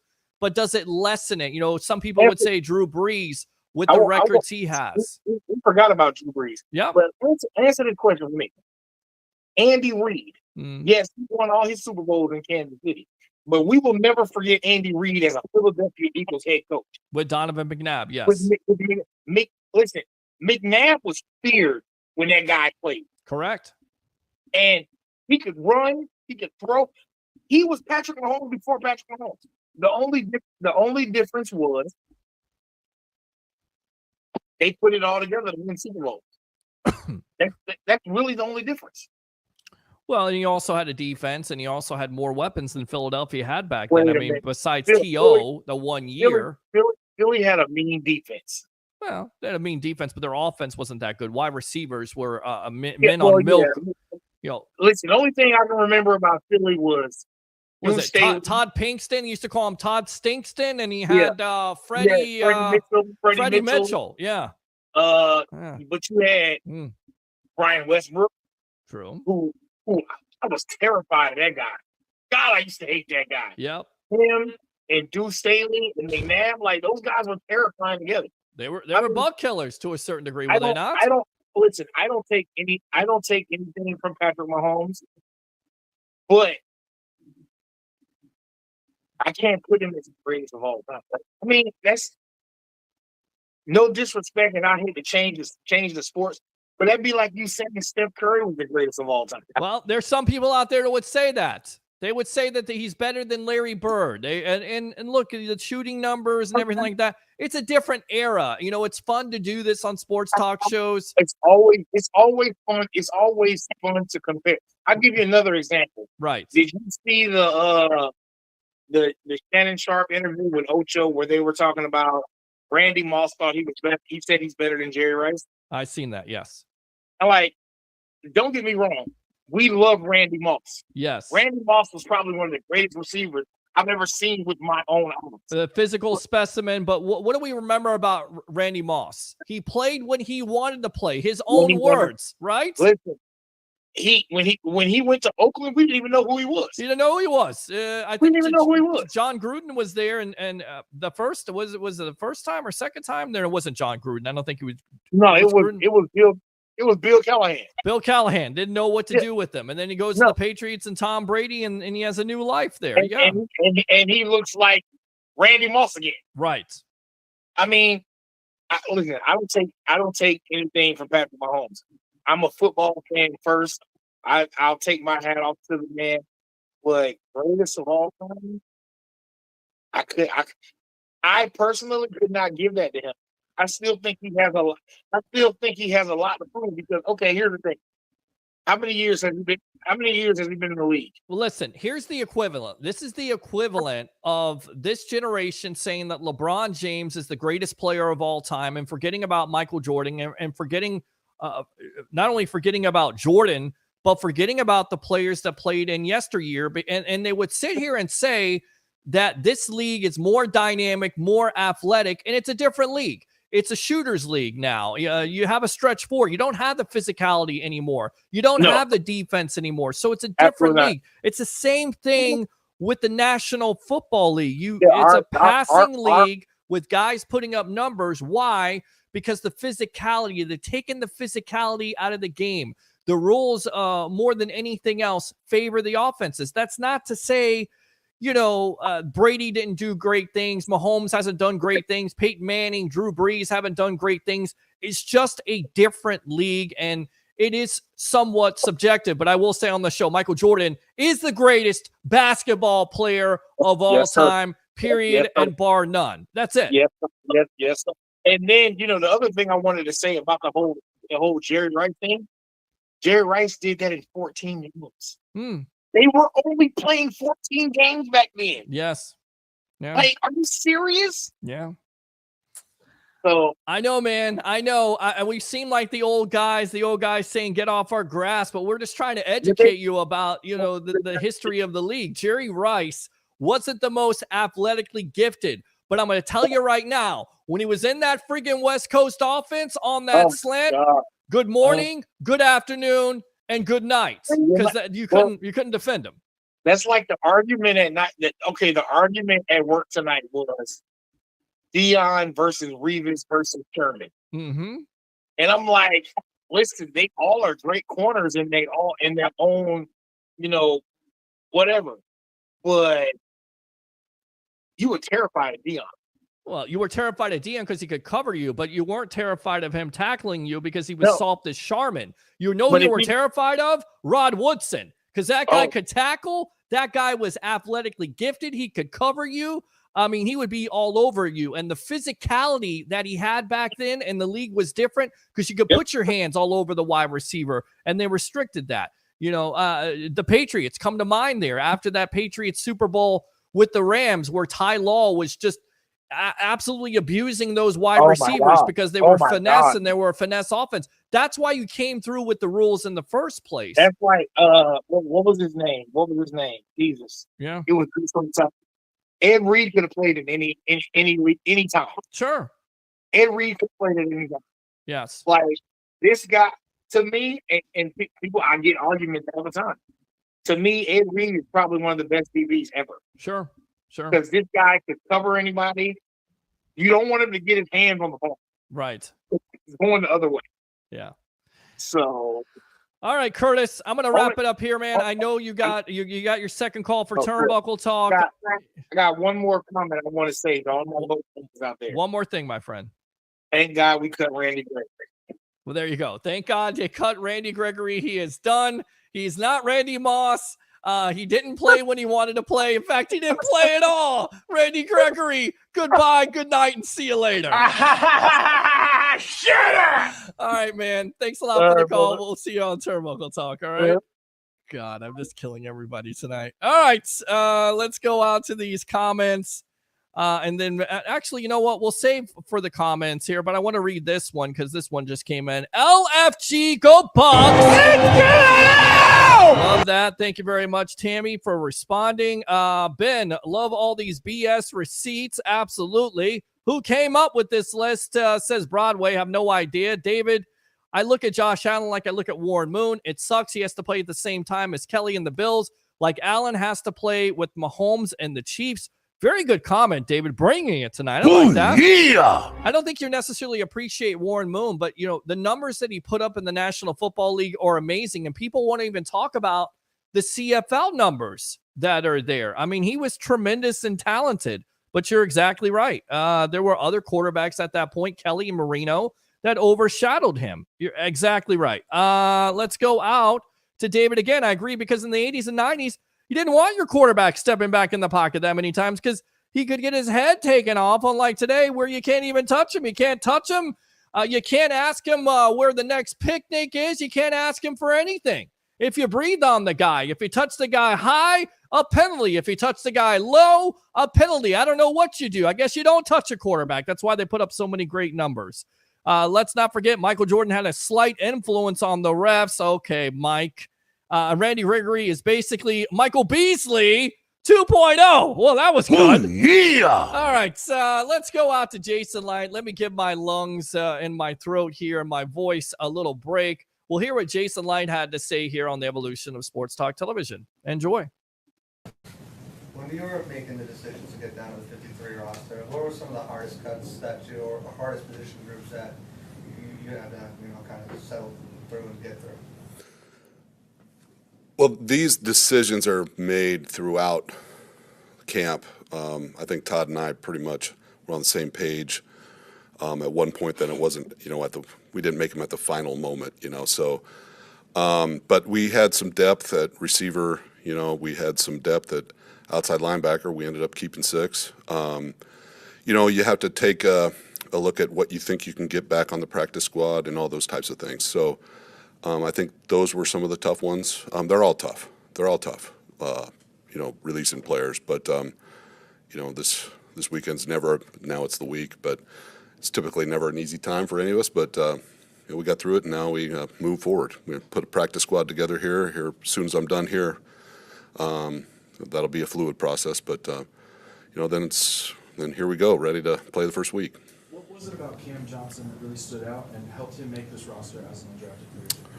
He really earned it. He all through OTAs and then training camp. We saw it in OTAs. He's just a really explosive athlete. Works very hard. It's very important to him. You would think that he came from a very high level program. The way he approaches things and the knowledge that he has already. So Barton has done a great job there in 4 years. And he's a playmaker. So. We're very excited to see him in the regular season. Of the 53, are there a couple you'd point to as the ones that maybe moved up the most that maybe wouldn't have been on a 53 at the start of camp but got there today? It's still fluid. There's still players that, to be quite frank, may not. You never know how things. We always have our eye on other players that may not be on the team tomorrow. So they may or may not. I'm not trying to send a message or anything. So just saying that's just the way it goes. It's like the practice squad. It's very fluid. What we put together today may not be the same thing as is next week. Todd was saying last week that this is not the deepest team. He said some areas are deep, other areas are pretty thin. Any concerns with the areas that are thin and maybe a way to address that? Well, yeah, you're always looking. You're always, throughout the year, we are always bringing guys in for workouts. I think my team has done an outstanding job every year doing that.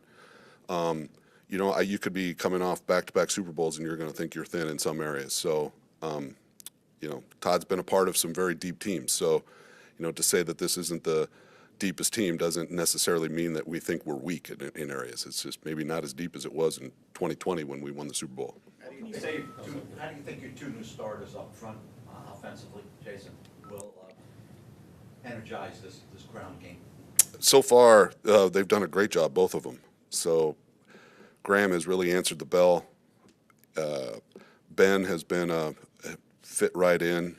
You know, he's got just a great way about him in that room too. He's two-time captain of Michigan, and very few people can say that.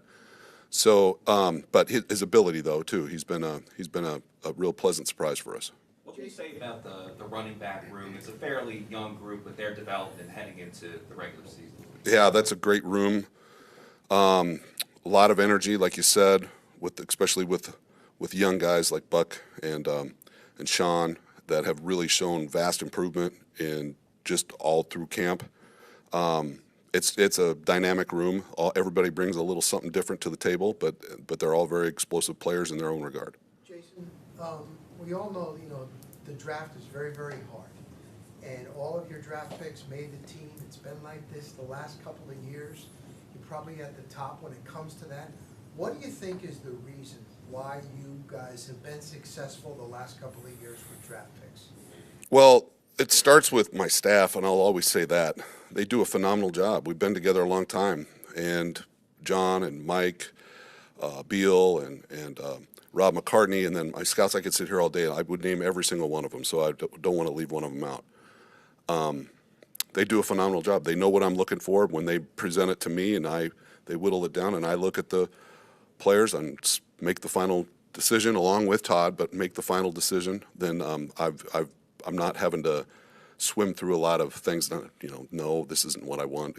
We're all aligned. So that's number one. Number two, though, is, just because a lot of players make your team, draft picks doesn't mean that that's good. I mean, in our case, we think it is. We think that they're all very good players, but, you could select 15 guys and then I could tell Todd they're all making the team and they could be no good. But in this case, they are. So we're excited about it. I love the process that we have with the coaches and how they're involved, and we all get along. What kind of growth have you seen from Baker from, this time last year, he had just been named the starter, to what you saw in camp this year? He was very focused last year. There's just a little bit different gleam, I would say, in his eye, and I think a little bit maybe you have to do. He's a father now. He's very. Once again, this is not saying he wasn't mature, but he's just seems to be a little bit more. He's got a little bit more to prove, which is I'd love to see. I love when people say things about him and doubt him. It energizes this entire team. When you look at the roster construction and coming up with the 53, you kind of went light at wide receiver with only 5 there. But with the new rules of the practice squad, you're going to have up to 3 elevations per player. Does that kind of factor in some of your decisions when you're like, okay, we can go a little bit lighter here because we know we have these elevations to use? Absolutely. It's one of the best rules that they ever put in place. So we love it. So they're an extension of the 53. So then you have to play the chess game of who you're going to elevate. You don't want to run out of elevations, and you want to try to save them as long as you can, and then, all that kind of stuff. So, but it's absolutely keep that in mind. It's no secret that you're a Mike Evans fan. A lot of people are. But just what's it like for you, from your vantage point, watching him year after year, like every milestone and just all these different records every year, they just keep falling. And just what's it been like for you to kind of watch that? And what are your expectations and your hopes for him this year? He just wants to win. So that's the great thing about him. He just wants to win. And whatever happens when you're winning, good things are happening to him. So, but it couldn't happen, these kind of milestones couldn't happen to a better person. So that he holds a very special place for me, in my family, but I feel like it's the same with any fan you talk to. They feel the same way. He's one of those players that they feel they know on a personal level just because they've followed him for so long and like to follow him. You had a couple of years ago with one of the older teams in the NFL. Now you've kind of grown a couple of years to one of the youngest. What has that process been like? And does this past stretch, does it feel a little bit like a college program where you lost a bunch of seniors and you got Zion out there, in the third year he's developed, and what has it been like getting these guys up to speed and really the youthful growth here? Well, it's one thing great. The coaching staff, Todd and his coaches, they're not afraid to play young guys. They love to develop young guys, and that makes our job, my job, really easy because we love young talent. We don't love getting rid of older guys. That's not the point. We want what's best for the football team, and in the last couple of years, it has been because of the salary cap, because of the dead money that we had. We had to bring in. It was crucial for us to draft well and to have undrafted free agents on this team just to survive, because with the debt that we carried. So it worked out that way. We're very happy with the way it's worked, and now we're hoping to win this year too. Jason, most of the experts and pundits, they're all picking the Atlanta Falcons to win the NFC. That's South. great. Are you still keeping receipts, Jason? Only when they take shots, but they should be picking the Falcons. How important is excites you most about this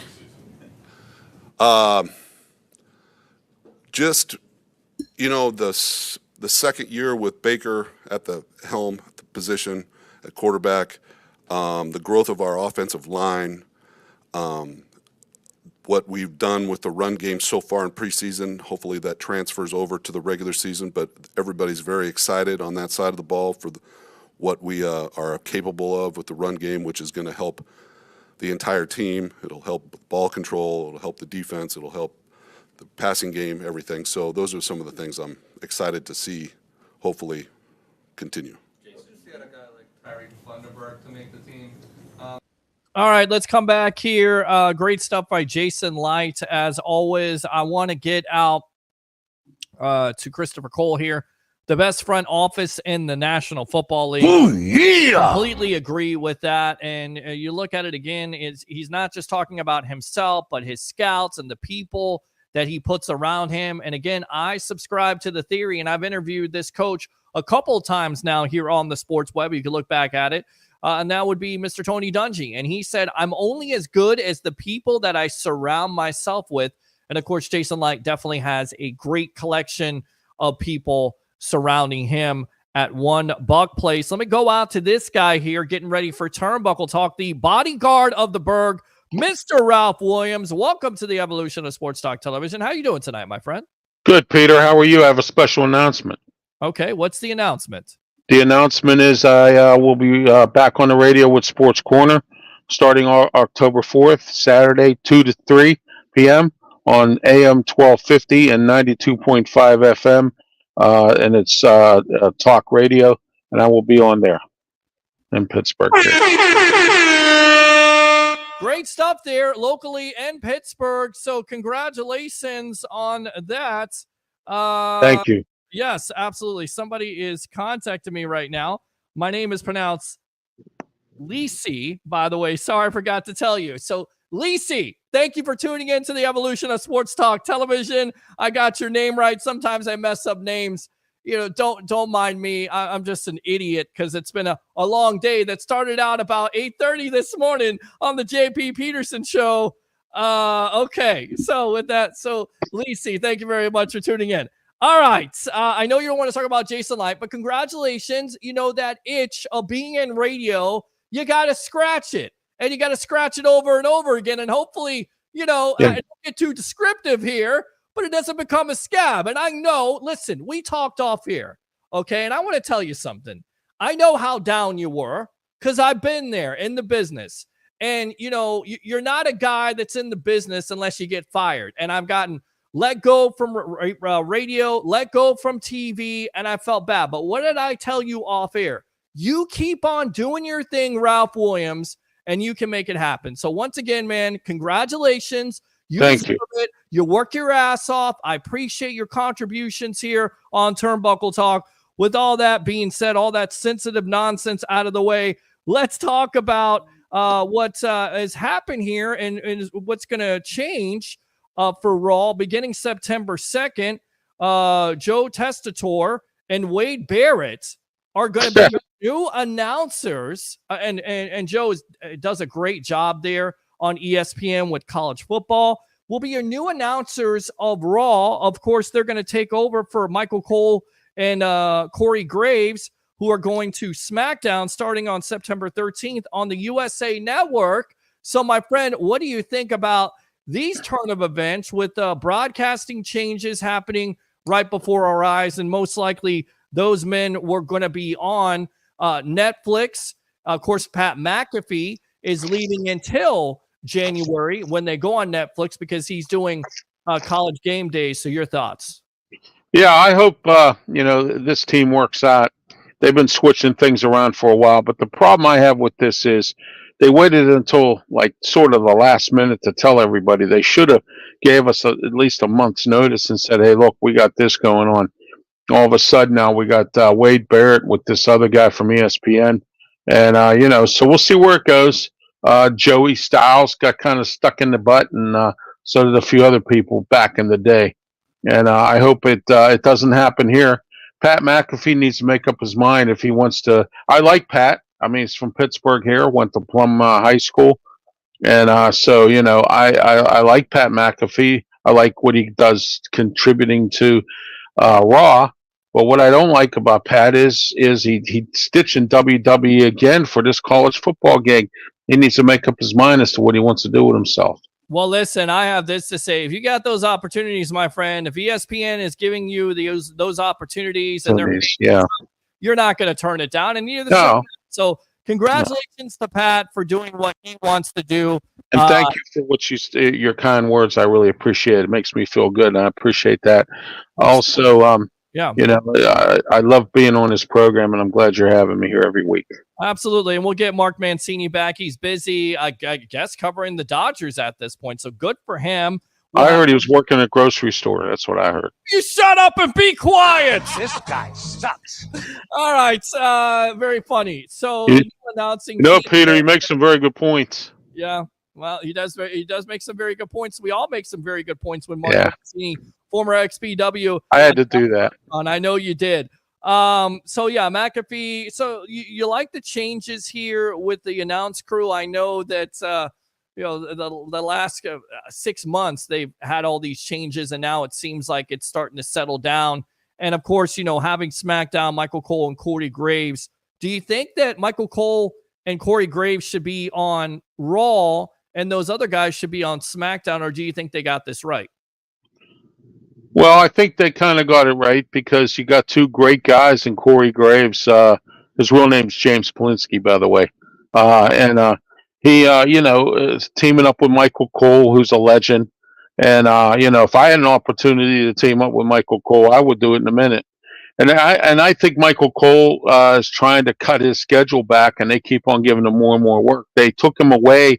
He's no longer director of the broadcast team. They dropped that title from him. I think he's trying to retire, and he would like to cut his schedule back a little bit the older he gets and whatnot. And I don't blame him. But, I like that pairing because Corey Graves brings a great perspective to when he's doing the color part of it than he does his play-by-play. So, I mean, and I believe that Corey and Michael Cole, what a great team. Yeah, they definitely run a great team. I think they should be on Raw, stay on Raw, and move the other team to SmackDown. SmackDown's going to USA anyway, so Fox has no more control once September 13th rolls around. Okay, so there was a rumor out there that WWE is going to move their performance center from Orlando to Las Vegas. Now, this is an update from Sean Ross Sapp of Fightful Select. He says the claim of the performance center moving to Las Vegas was false. Sapp cites one source who said that the aforementioned meeting did not happen unless another was held. Plus, other sources said that Mark Shapiro, did not make any announcement about a move to Las Vegas. No sources at the Performance Center had heard of any such move. Dave Meltzer says he noted that the WWE said that Shapiro talked about the growth of Las Vegas as a sports market in recent years and that WWE should have a presence rather than saying that developmental was moving there. Of course, WWE moved to the Performance Center in Orlando in 2013. Of course, in recent years, home of NXT television tapings as well, and they started here locally in the Tampa Largo area at first before going to Orlando. So What do you make of this? Is this a good move? I say stay in Orlando. I know that you want to expand out. Maybe it becomes a developmental situation in Las Vegas, but do you believe this? What do you believe? Do you believe Sapp here, or do you believe the other rumors? I don't think they're moving. What do you say? I don't think they are, Peter, because here's what's going on. You got a ton of wrestlers that live in Florida, and they do that on purpose because of the weather. Okay. I don't know if you noticed or not, because you live in Florida and you got sunshine year round pretty much and warm weather. Up here, it's difficult in the wintertime. When it rains, my bones get all worked up and everything else. And we have humidity here and bad weather in the wintertime and things like that, cold.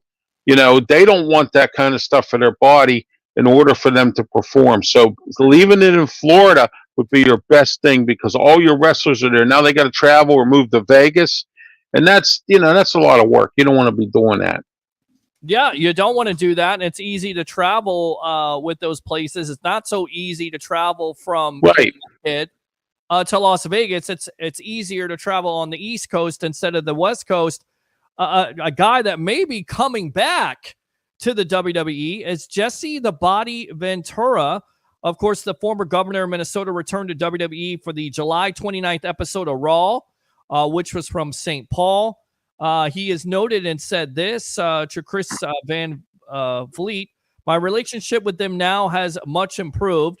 We are on the verge right now. I can say this: contracts have been written, contracts have been agreed upon, and all required is 2 signatures, one from them and one from me, and I will be back with the Legends deal." When asked when the deal may finally become official, Ventura responded fairly quickly, because time is money. And of course, he mentioned that the Vince McMahon exit was the reason why he's coming back and signing that deal. They didn't see eye to eye. There was some talks of how they had friction throughout the years and everything like that, where Ventura was trying to create this union, and he told Hogan at the time, and this was in the 80s, and Hogan went to McMahon, and Ventura never forgave Hogan, thought he was a backstabber, and also again, has not seen eye to eye with McMahon. So Jesse the Body Ventura returning to WWE on a Legends deal. What do you say, Ralph Williams?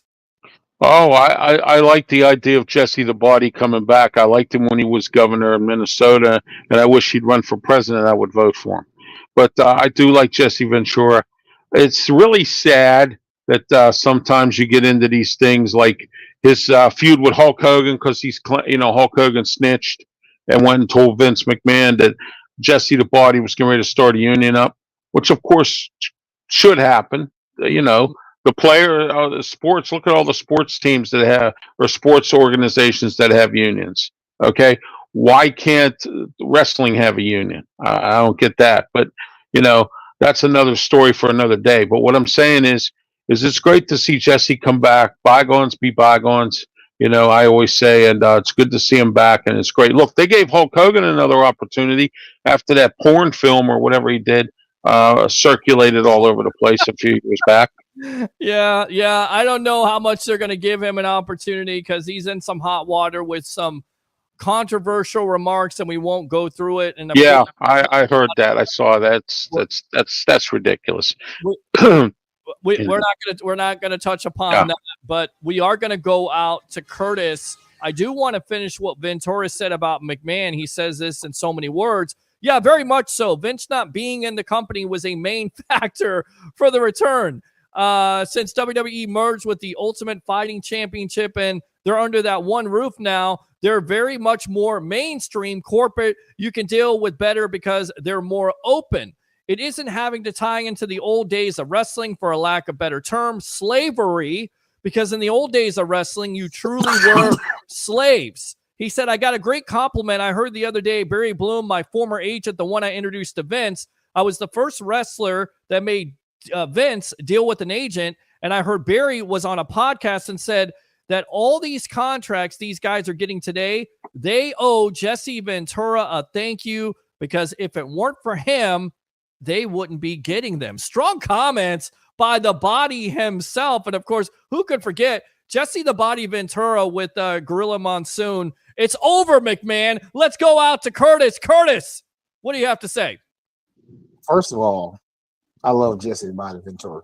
Yes. He was one of my grandma's favorite wrestlers. Yes, and Jesse was with McMahon too. Also, I think that's why I used to say it's over McMahon. But I remember him being with Gorilla Monsoon, and I also remember Bobby the Brain Heenan with Gorilla Monsoon. So great announcing throughout the years there. Here's what I want to ask both of y'all, because I actually had this conversation with my sons the other day. My sons are 19, 17. Yeah, we've been watching wrestling. They've been watching wrestling. They obviously were huge John Cena fans, and I remember taking them to Walmart, and they got the spinning championships and all that stuff. I was telling my son, when I was a kid in the 80s and 90s, and even people like, younger people, I mean, people older than me were younger, those wrestlers were bigger than life. Absolutely. These guys were bigger than the football players and the baseball players, because these guys were like who everybody wants. I mean, look how big Ric Flair is. Ric Flair is everywhere. Yeah. How many times do you see somebody talking about jet flying, limousine riding, kids stealing? Yeah. Everybody, you see it everywhere. And you know what's funny, Curtis? They all talk about those times. If you ask a lot of people right now, they don't get into the wrestling right now. But back in the 80s and 90s, that's what they talk about, because that was it. That was when wrestling was at its highest peak and the pinnacle. And for me, I'm sorry, Pete. For me, I was, I'm 38, and I was a teenager during the WCW, WWE, WWF. I was a teenager when that was going on, and I was flipping back and forth between the channels depending on what was on commercial. The Attitude Era, yes, and the Monday Night Wars, yes. And don't get me wrong, we love the NWO. For me, though, the WCW started getting washed because it ended the same way every night. Correct. And for me, when Austin and The Rock kind of took over WWE, it was. Well, I'm gonna correct you here. I'm gonna correct you. Hold on. Let me correct myself before you do. Yes. I forget about DX. I forget about there was a lot of great wrestlers. Listen, the most important factor, and I'm gonna go full screen here, so because I want to make some type of reel out of this. The most important factor of why WWF at the time succeeded is because you had Austin, who hated his boss. So all these wrestling fans at the time were watching, and they were like, "Man, I wish I could tell my boss off. Man, I wish I could stop a mud hole in his ass. Man, I wish I could flick off my boss." That is the reason why the Attitude Era was so freaking great at the time, because you are a wrestling fan and you could say, you know what? F you to my boss. It's in vogue at this point. And who didn't want it? But you couldn't do that because you lose your job. But Austin could do that. Yeah. But wait, then the kicker was, not only would he tell him he was gonna kick his ass, then he kick his ass. He kick his ass. Yeah, he stop a mud hole in him, and you're exactly right. And you stone cold stun him, and it was just it was awesome stuff and awesome television at the end of the day there. So great stuff, great memories. I think that definitely kickstarted the Attitude Era. Yes, definitely. I just, I watched the John Cena interview with Shannon Sharp the other day. Mm-hmm. And he was talking about Roman Reigns and the business of wrestling. Wrestling is great. Right. I mean, I can understand the family atmosphere. It's cool and stuff again, right? It's cool. Triple H has made it cool again. Yes, he has. Yeah. And I will never forget watching my two sons, be 5 and 4 years old, and them sitting in front of the TV with me with a bowl of popcorn watching Monday Night Raw. Yeah. Like those memories, man. And that's why even to this day, I love wrestling. I will never let wrestling go because it reminds me of the times of me being with my family. Yes. And it's just I don't know, bro. It's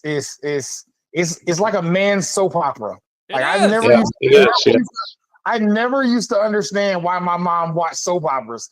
Now I'm watching wrestling every Monday and Friday, and I'm like, oh shit, I'm watching soap operas. I know. And somebody just texted me. They said, how can you do all this and text me at the same time? Because that's what we do here on Turnbuckle Talk. I'm your host, Peter Blake, along with the bodyguard of the Berg, Mr. Ralph Williams, and of course, Curtis on the line here. You're exactly right. It was a soap opera on steroids, and we love it. And, you know, sometimes it becomes hokey and the storylines are stupid. But once again, according to Bleacher Report, they put this out there. Wrestling is cool again, and Triple H is the reason for that. But never forget, the kickstart of the Attitude Era was I hate my boss, Steve Austin, Stone Cold versus Mr. McMahon, which, by the way, he became that heel after screwing over Bret Hart.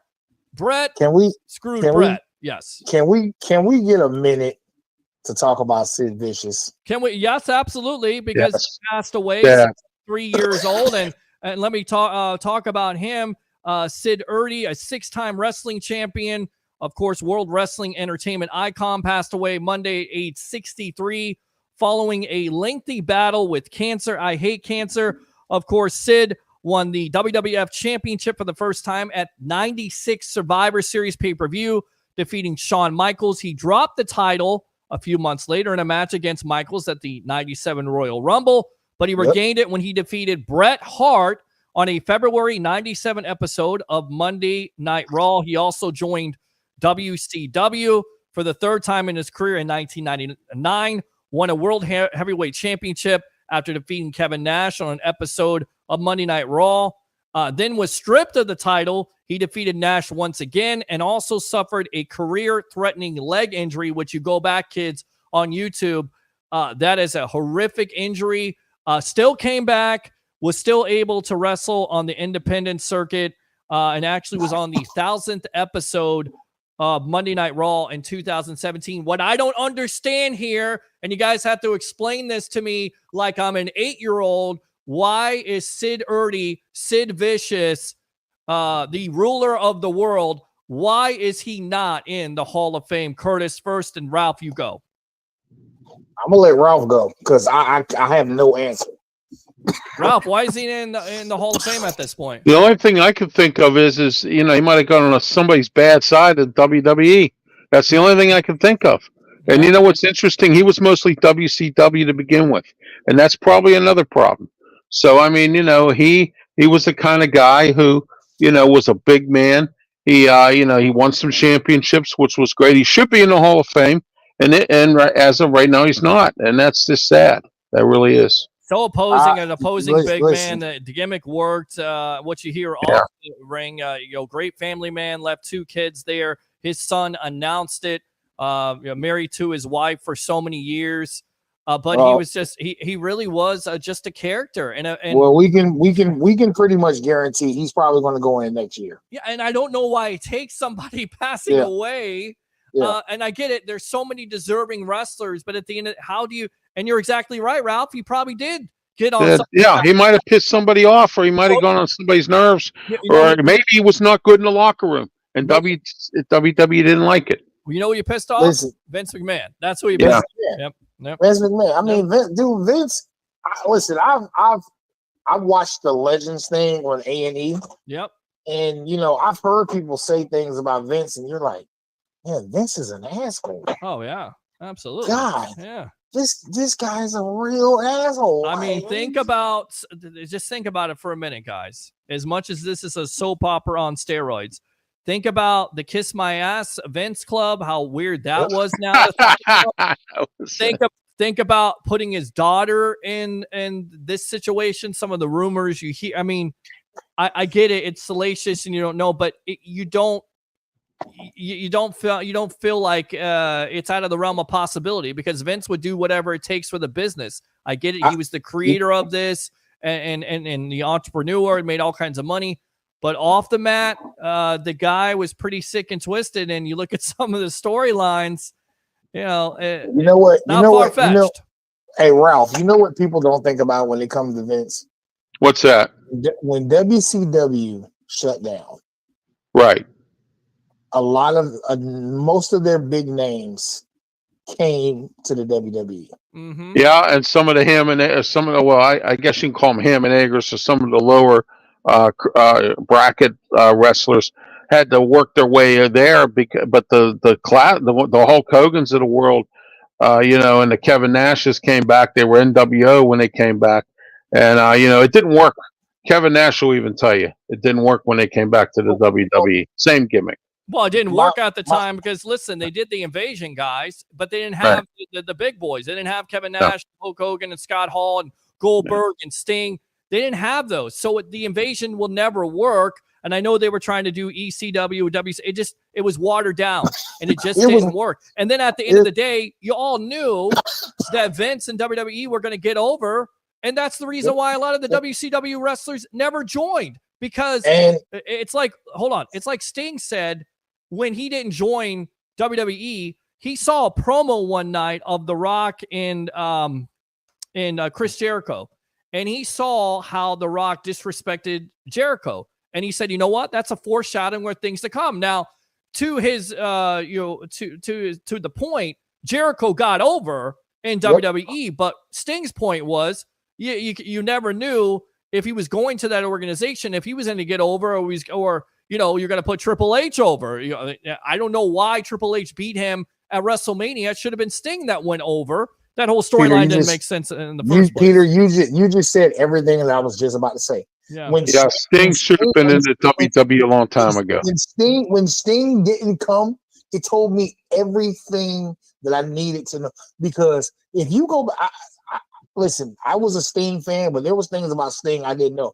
Yep. This guy bled wrestling. He loves it. Sure. I can say, and I don't want to say he loves it more than his family. Didn't this guy just retire? Yeah, he did. He just retired. Yeah, 61, 62 years old. Yeah. He literally just retired. Yeah. Sid's age. Yeah, and he's still going. Sting could have retired after WCW left. He was such a legend then. He could have retired after WCW closed. Yeah, absolutely. He did, and he did. He was the last match. When WCW on Monday Night Nitro was against Ric Flair, which is great. Is great. Curtis, anything else here on Turnbuckle Talk? Let's see. I definitely am excited to watch Gunther versus Randy Saturday. Okay. I'm excited for that, actually. I know you are. I'm excited to see CM Punk and Drew kill each other with this strap on Saturday.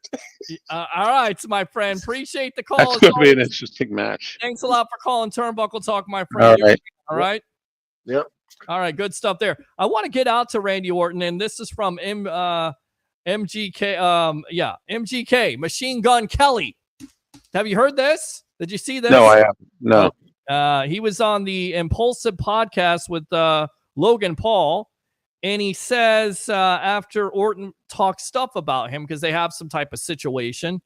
When I was in the ring at SummerSlam, just coming to say what's up to Logan and see what we could work out for the show, I saw Randy Orton, and I remember seeing Randy Orton talk about me. And I was like, there's a point where I'm going to practice a new version of myself. And then 3, 2, 1, I'm like, F that. Hey, man, F you. Now, Paul asked if that actually happened. MGK said it did. Again, Machine Gun Kelly, though he didn't know where Paul was at the time of the confrontation. So Paul asked him, and he said, when did this happen? This really happened? And he said, yeah, it happened. I just didn't know where you were.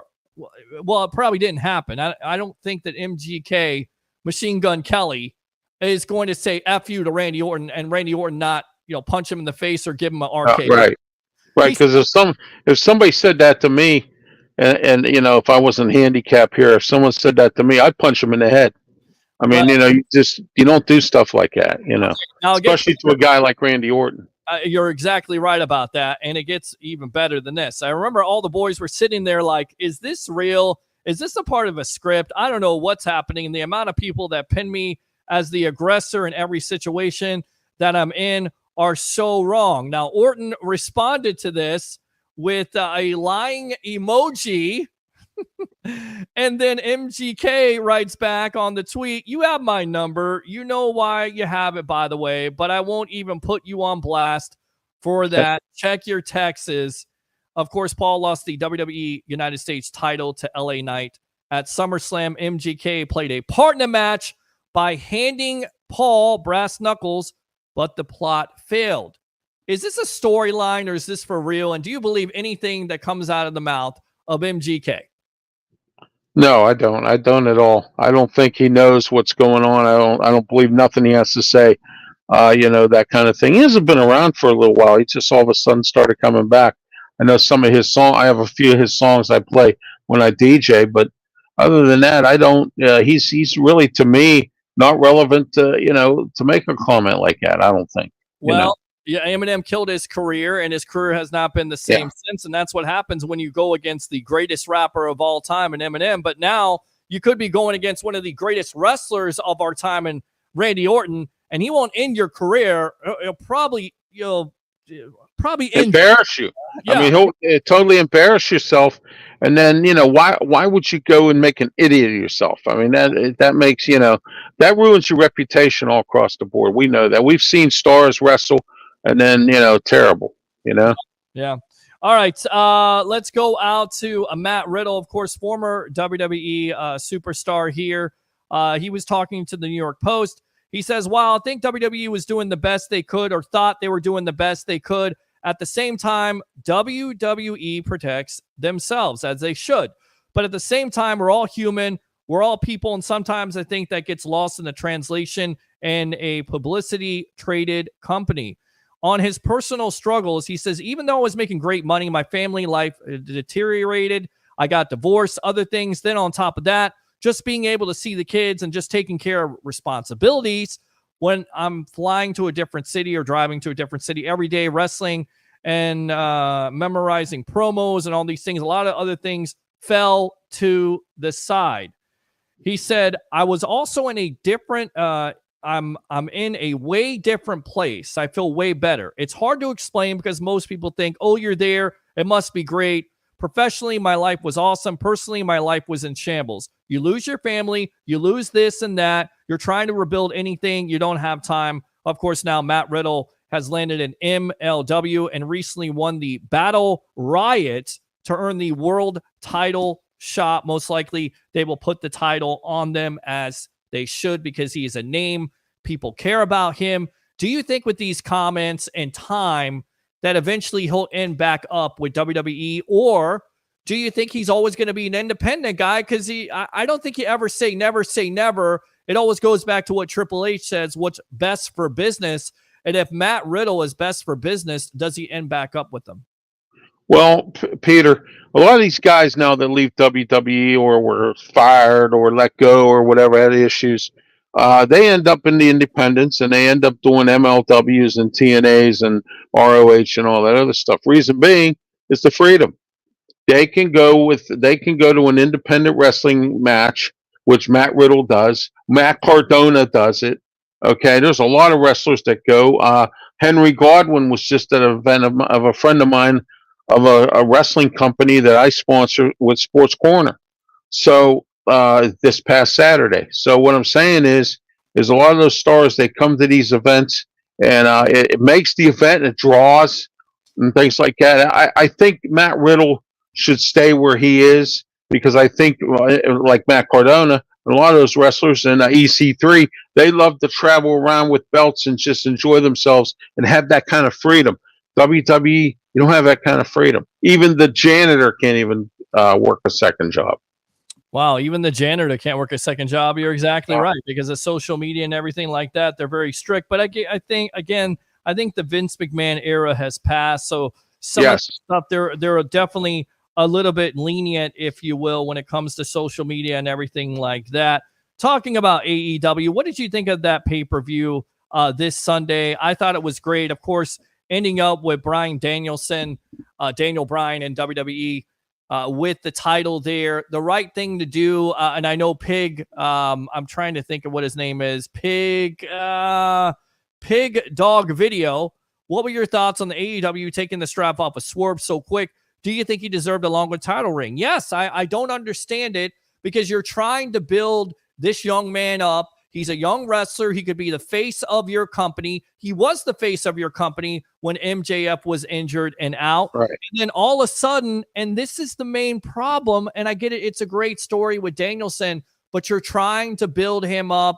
You're trying to put him over. And once again, you get a WWE wrestler and you put him over. It's a great story, but I don't necessarily know if it's the right thing to do. Your thoughts? No, it's not, because he just announced tonight that he might have to take time off for a neck injury and get surgery. So, and then, and then Jack Perry come out and challenged him to a match at All Out and beat the crap out of him. Jack Perry's moving up in the world. So, as Jack Perry hanging out with the Young Bucks. So, I mean, but Danielson's not going to be holding on to that belt long. I think he wants to retire. He has to retire because he has to get neck surgery, and I don't think he'll be back. I really don't. And they're going to have a tournament for that championship, and I think MJF's going to win it. And Swerve Strickland, to me, is the future of AEW. He is, yes, I know, but I think MJF's going to win it. I think that's their plan. Well, and then MJF, of course, who showed up in the pay-per-view. Do you remember who? Yeah, Daniel Garcia. Yeah. Who could be a future superstar himself. Yeah. I mean, did you hear that pop? And I was surprised Will Ospreay won that match. But, MJF did it to himself. And but I like him. I love MJF. I think he's a great heel. And I like his mic skills. And, he doesn't take no jive. I like MJF. Yeah, he's definitely a true heel. Now, Eric Bischoff on his 83 Weeks podcast had this to say about Bryan. He says, I hope it is for Bryan's sake and for his family's sake. Bryan is an amazing athlete. He was an amazing athlete before he ever got into professional wrestling. He's a real athlete. He's mentally tough and physically, obviously, very tough. But there comes a point where you've achieved so much and you just stop while you're healthy, and you can spend the rest of your life being grateful for it without hobbling around or in a wheelchair or worse. Kids are still so young. He's made a ton of money. It's not going to be an issue for him for the rest of his life. Dude, enjoy it. Get closer to your kids. You have the opportunity, Bryan, that very few people have at your age. So I hope he makes the most of it. So in so many words, and by the way, Eric Bischoff, great job with your podcast. And I don't care what anybody says. This guy deserves his flowers because what he did for the wrestling business, I don't think will ever be duplicated. When you take on a titan like Vince McMahon and you nearly put that business out of business, yes. And then on top of that, he got out of it for a while because he got burned out. And then he wrote a book, and and now he's doing a podcast. Eric Bischoff's a smart guy. He knows what he needs to do. His book is, I hear it's great. I don't know, I don't have it, but I hear it's a great book. He talks about the wrestling business, about what happened at WCW, how Ted Turner stuck it to him, and stuff like that, just decided to just sell the company and let everything go, and who cares? All right. You also had this to say about Ricochet, who was revealed. The veteran described Ricochet's debut as a wasted opportunity and explained that he could be a massive star in AEW. I think right now, in this moment, there is nobody in AEW that's better than Ricochet.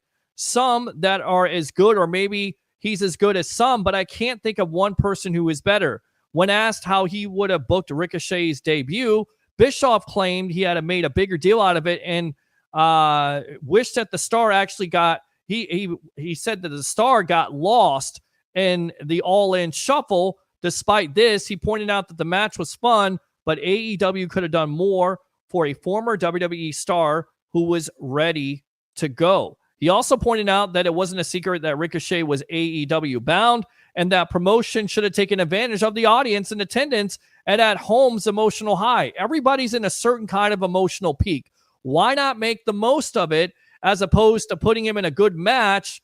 Ricochet himself doesn't seem to be fazed by the online criticism and spent some time after All In London personally responding to fans on X. And once again, he lost. What did you think of his debut? Because it was talked about, but they should have made a little bit more. Bischoff is right on this also. And this is the problem with AEW. Instead of putting this guy, I get it, he was a surprise, but it should have been a bigger deal. And it certainly didn't seem like it was. It really didn't.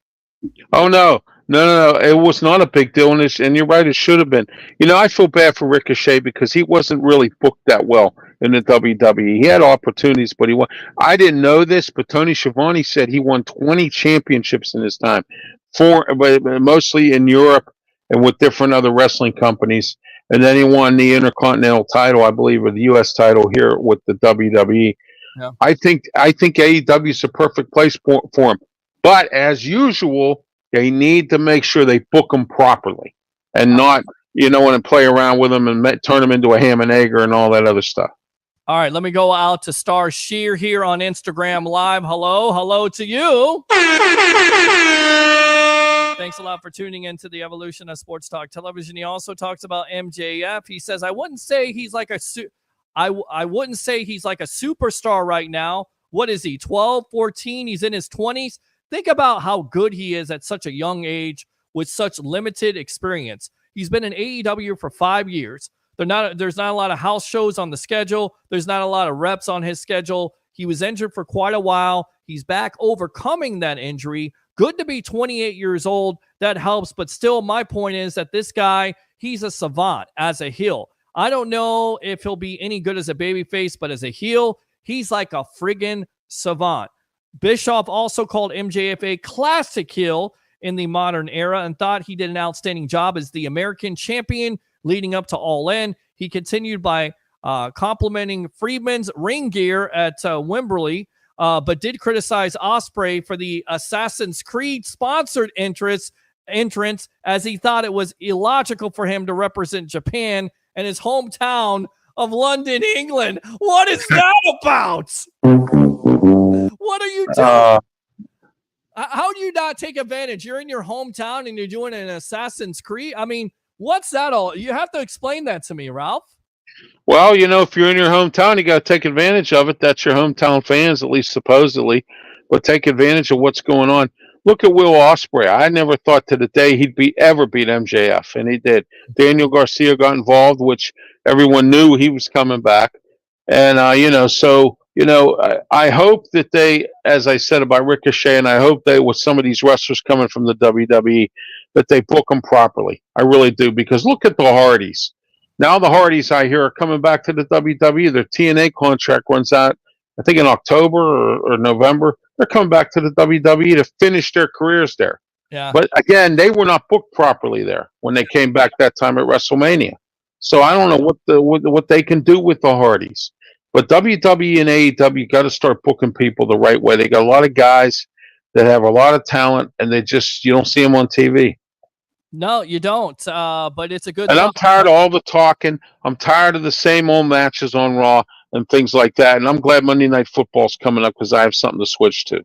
Well, it's not that bad, but it's no. But I mean, I'm tired. I'm tired of Bronson Reed running all over the place and beating up everybody. When TKO took over, they said that they were hiring two general managers and they were going to be whip crackers.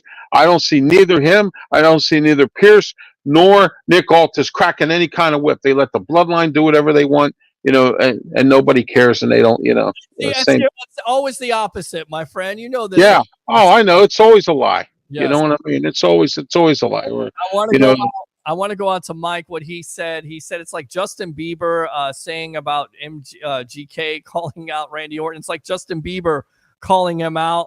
And then he also said he appreciates the Monday Night Wars. Mike, thanks a lot for tuning in there. Let me go. The only war there is now is Monday Night Football. It's Monday Night Football versus wrestling. Yeah, well, it's on Netflix now. Love Jason and Todd. It's starting in January. Ben says, I like the ball control, more rest for the defense. Mike says, bring back Jim Ross. He's with AEW. Christopher Cole, can't wait to bash in Berlin. And off the top, is this the channel that said the Lions are overrated? It is. Thanks a lot for coming. We do have people that have opinions on this show. So, thanks a lot. Welcome. And I'm sorry that hurt your feelings. You can always call in and text in if you have something to say about the Lions being overrated or not overrated. Ralph Williams, thanks a lot for your time. Congratulations. Thank you. I know a guy, Peter. I'm on his show before I come on to yours. That's all he talks about is Detroit Lions. Yeah. And I'm on but it's an NFL roundtable. I come on, I talk about Pittsburgh Steelers, but Jeremy Ballrick is the guy I'm talking about, and all he does is talk about Lions. Okay. Well, we'll be talking about the Lions the second week of the season after the Bucs take care of business against the Washington Commanders. 11 days. Yeah, I'm interested to see what the Commanders are going to do with Dan Quinn. And Cliff Kingsbury, I believe, is there. Yeah. So as the offensive coordinator, it's going to be interesting to see what happens. Definitely gonna be interesting. Steelers start off against Atlanta. Raheem Morris is the new coach there. So let's see what happens. I mean, I came up with a question, Peter, and I want you to answer it as well. And here's the question I'm bringing out to you. Okay. Which new coach this year do you think will have the best year? Jim Harbaugh. Unequivocally, Jim Harbaugh will have the best year. He's ready for the NFL. He's been ready for the NFL everywhere he's gone, especially the league. He knows how to get the most out of a quarterback. Justin Herbert is that perfect guy where you can mold him. And don't be surprised if that Charger team not only is competitive, but they give the Chiefs everything they can handle in that AFC West. How about that, Ralph? Yeah. Okay. Yeah. I just wanted to know and which new head coach do you think will not make it? I think it's Dave Canellis in Carolina. That team is horrible. He should never took that job. Well, listen, I think Dave is ready for it. Are they going to be patient enough? We'll see. The at this point has not been patient. You can't keep on hiring and firing coaches and have a good franchise. So I hope they at least give Dave 3 to 4 years to not only develop that quarterback, develop that culture, and build that roster up. I don't think he's going to be fired in the first year. I don't see. But at least Jerry Jones now. I mean, he had Jason Garrett for a while. I mean, I remember when he was firing coaches left and right, and even Bill Parcells didn't last down there. So I mean, Dave Tepper got to wake up. He's got to stop doing it. And the interesting part about it is he's from Pittsburgh too, and he went to Carnegie Mellon University, which is one of the highest costing universities in the country. Stop throwing drinks on people, owner. Then people will show up. Thanks a lot for the time, Ralph Williams. Appreciate you. Have a great one, man. Thank you. All right, good stuff there. Let me get him out of there. We'll go back out to the comments. He'll probably get in there. Sid was more over in WWE. Agree with you on that. What was your opinion on Sting returning this past AEW pay-per-view? Really didn't understand it. I thought he was going to interrupt the match. Wasn't a great match. I thought it was going to be longer between Perry and, of course, Darby Allin. I didn't care for it. I didn't care for the Jericho Hook match, even though the result was good, in my opinion, with Hook and Taz and everything like that, regaining the FTW championship. But I didn't get it. Again, Mike says it's like Justin Bieber calling out The Rock. Agree. Absolutely. And Christopher Cole, great show, guys. Thanks a lot to all the guests of the night here. We'll have Seneca Walace, former NFL quarterback, next week. That happens on live television. Thanks a lot to the legend himself, Mr. Leo Haggerty, former Coach Scout and now media member of Night Sports Productions and Amped Up Sports. Ryan Neal, the newest analyst of Amped Up Sports, covering LSU college football. And, of course, the bodyguard of the Berg, Mr. Ralph Williams. All the calls, all the comments. Continue to share, like, and follow. You guys are the lifeblood of this. Like and subscribe to the Sports Web on YouTube. Go out and go to this website right here, the sportsweb.live. And really quick, because I was supposed to get this man on, and I didn't get a chance to get him on before I wrap this up. So I want to do this really quick because we were supposed to get him on video, and I lost track of time here. So I want to call this guy really quick. His name is Ricky. He's at Up the Block Barbershop here, 4946 Moog Road in Holiday, Florida. Did a great job. Hello. What's going on, Ricky? You're on the Evolution of Sports Talk Television. I didn't get a chance to send you the link. It's been kind of chaos all night long. We've had all kinds of guests, all kinds of conversation. We didn't have Seneca Walace tonight, but man, I just wanted to give you a shout out. Great job on the haircut. Great job on being the professional that you are. Go ahead and promote yourself here on the Evolution of Sports Talk Television, my friend. Hey, how's it going? Thanks for giving me a chance to speak, Peter. I appreciate you sharing your platform with me. Hey, I love to cut hair. I cut hair every time I can get a chance. I'm at the block. You can meet us at 4946 Moon Road. Open 7 days for service. Yep, 7 days for service. Call him up and tell him the Rolex reporter, yours truly, Peter Blake, sent you. My friend, we'll get you on next week. Appreciate the cut. It looks good, man. You know, I got to be so fresh and so clean to carry that sports swag here on the Evolution of Sports Talk Television, all right? Yes, sir. You got it. All right, man. Appreciate you right there. So good stuff. We got him. So thanks a lot to him. Thanks a lot for everything that he does. Again, like and subscribe to the Sports Web on YouTube. Give to YouTube super chats as they are always open. Facebook stars, go and friend me on there, Peter H. Blake. 11 days, ladies and gentlemen, until football season starts. Your Tampa Bay Buccaneers play the Washington Commanders. Are you ready? And also, are you ready for USF football? Because we'll be covering that with Amped Up Sports on Saturday. We'll give you a post-game show. You just never know. Keep on tuning in. You know them, you love them, you got to have them. 3 things. Bring your passion, bring your excitement. Just don't bring any nonsense. I'm your host, Peter Blake, your Rolex reporter. What time is it? It's my time. And for fans of the Sports Web and the Tampa Bay sports fan, especially you Tampa Bay Buccaneer fans, it's your time. We'll see you next time on the Evolution of Sports Talk Television. As always, go Bucs.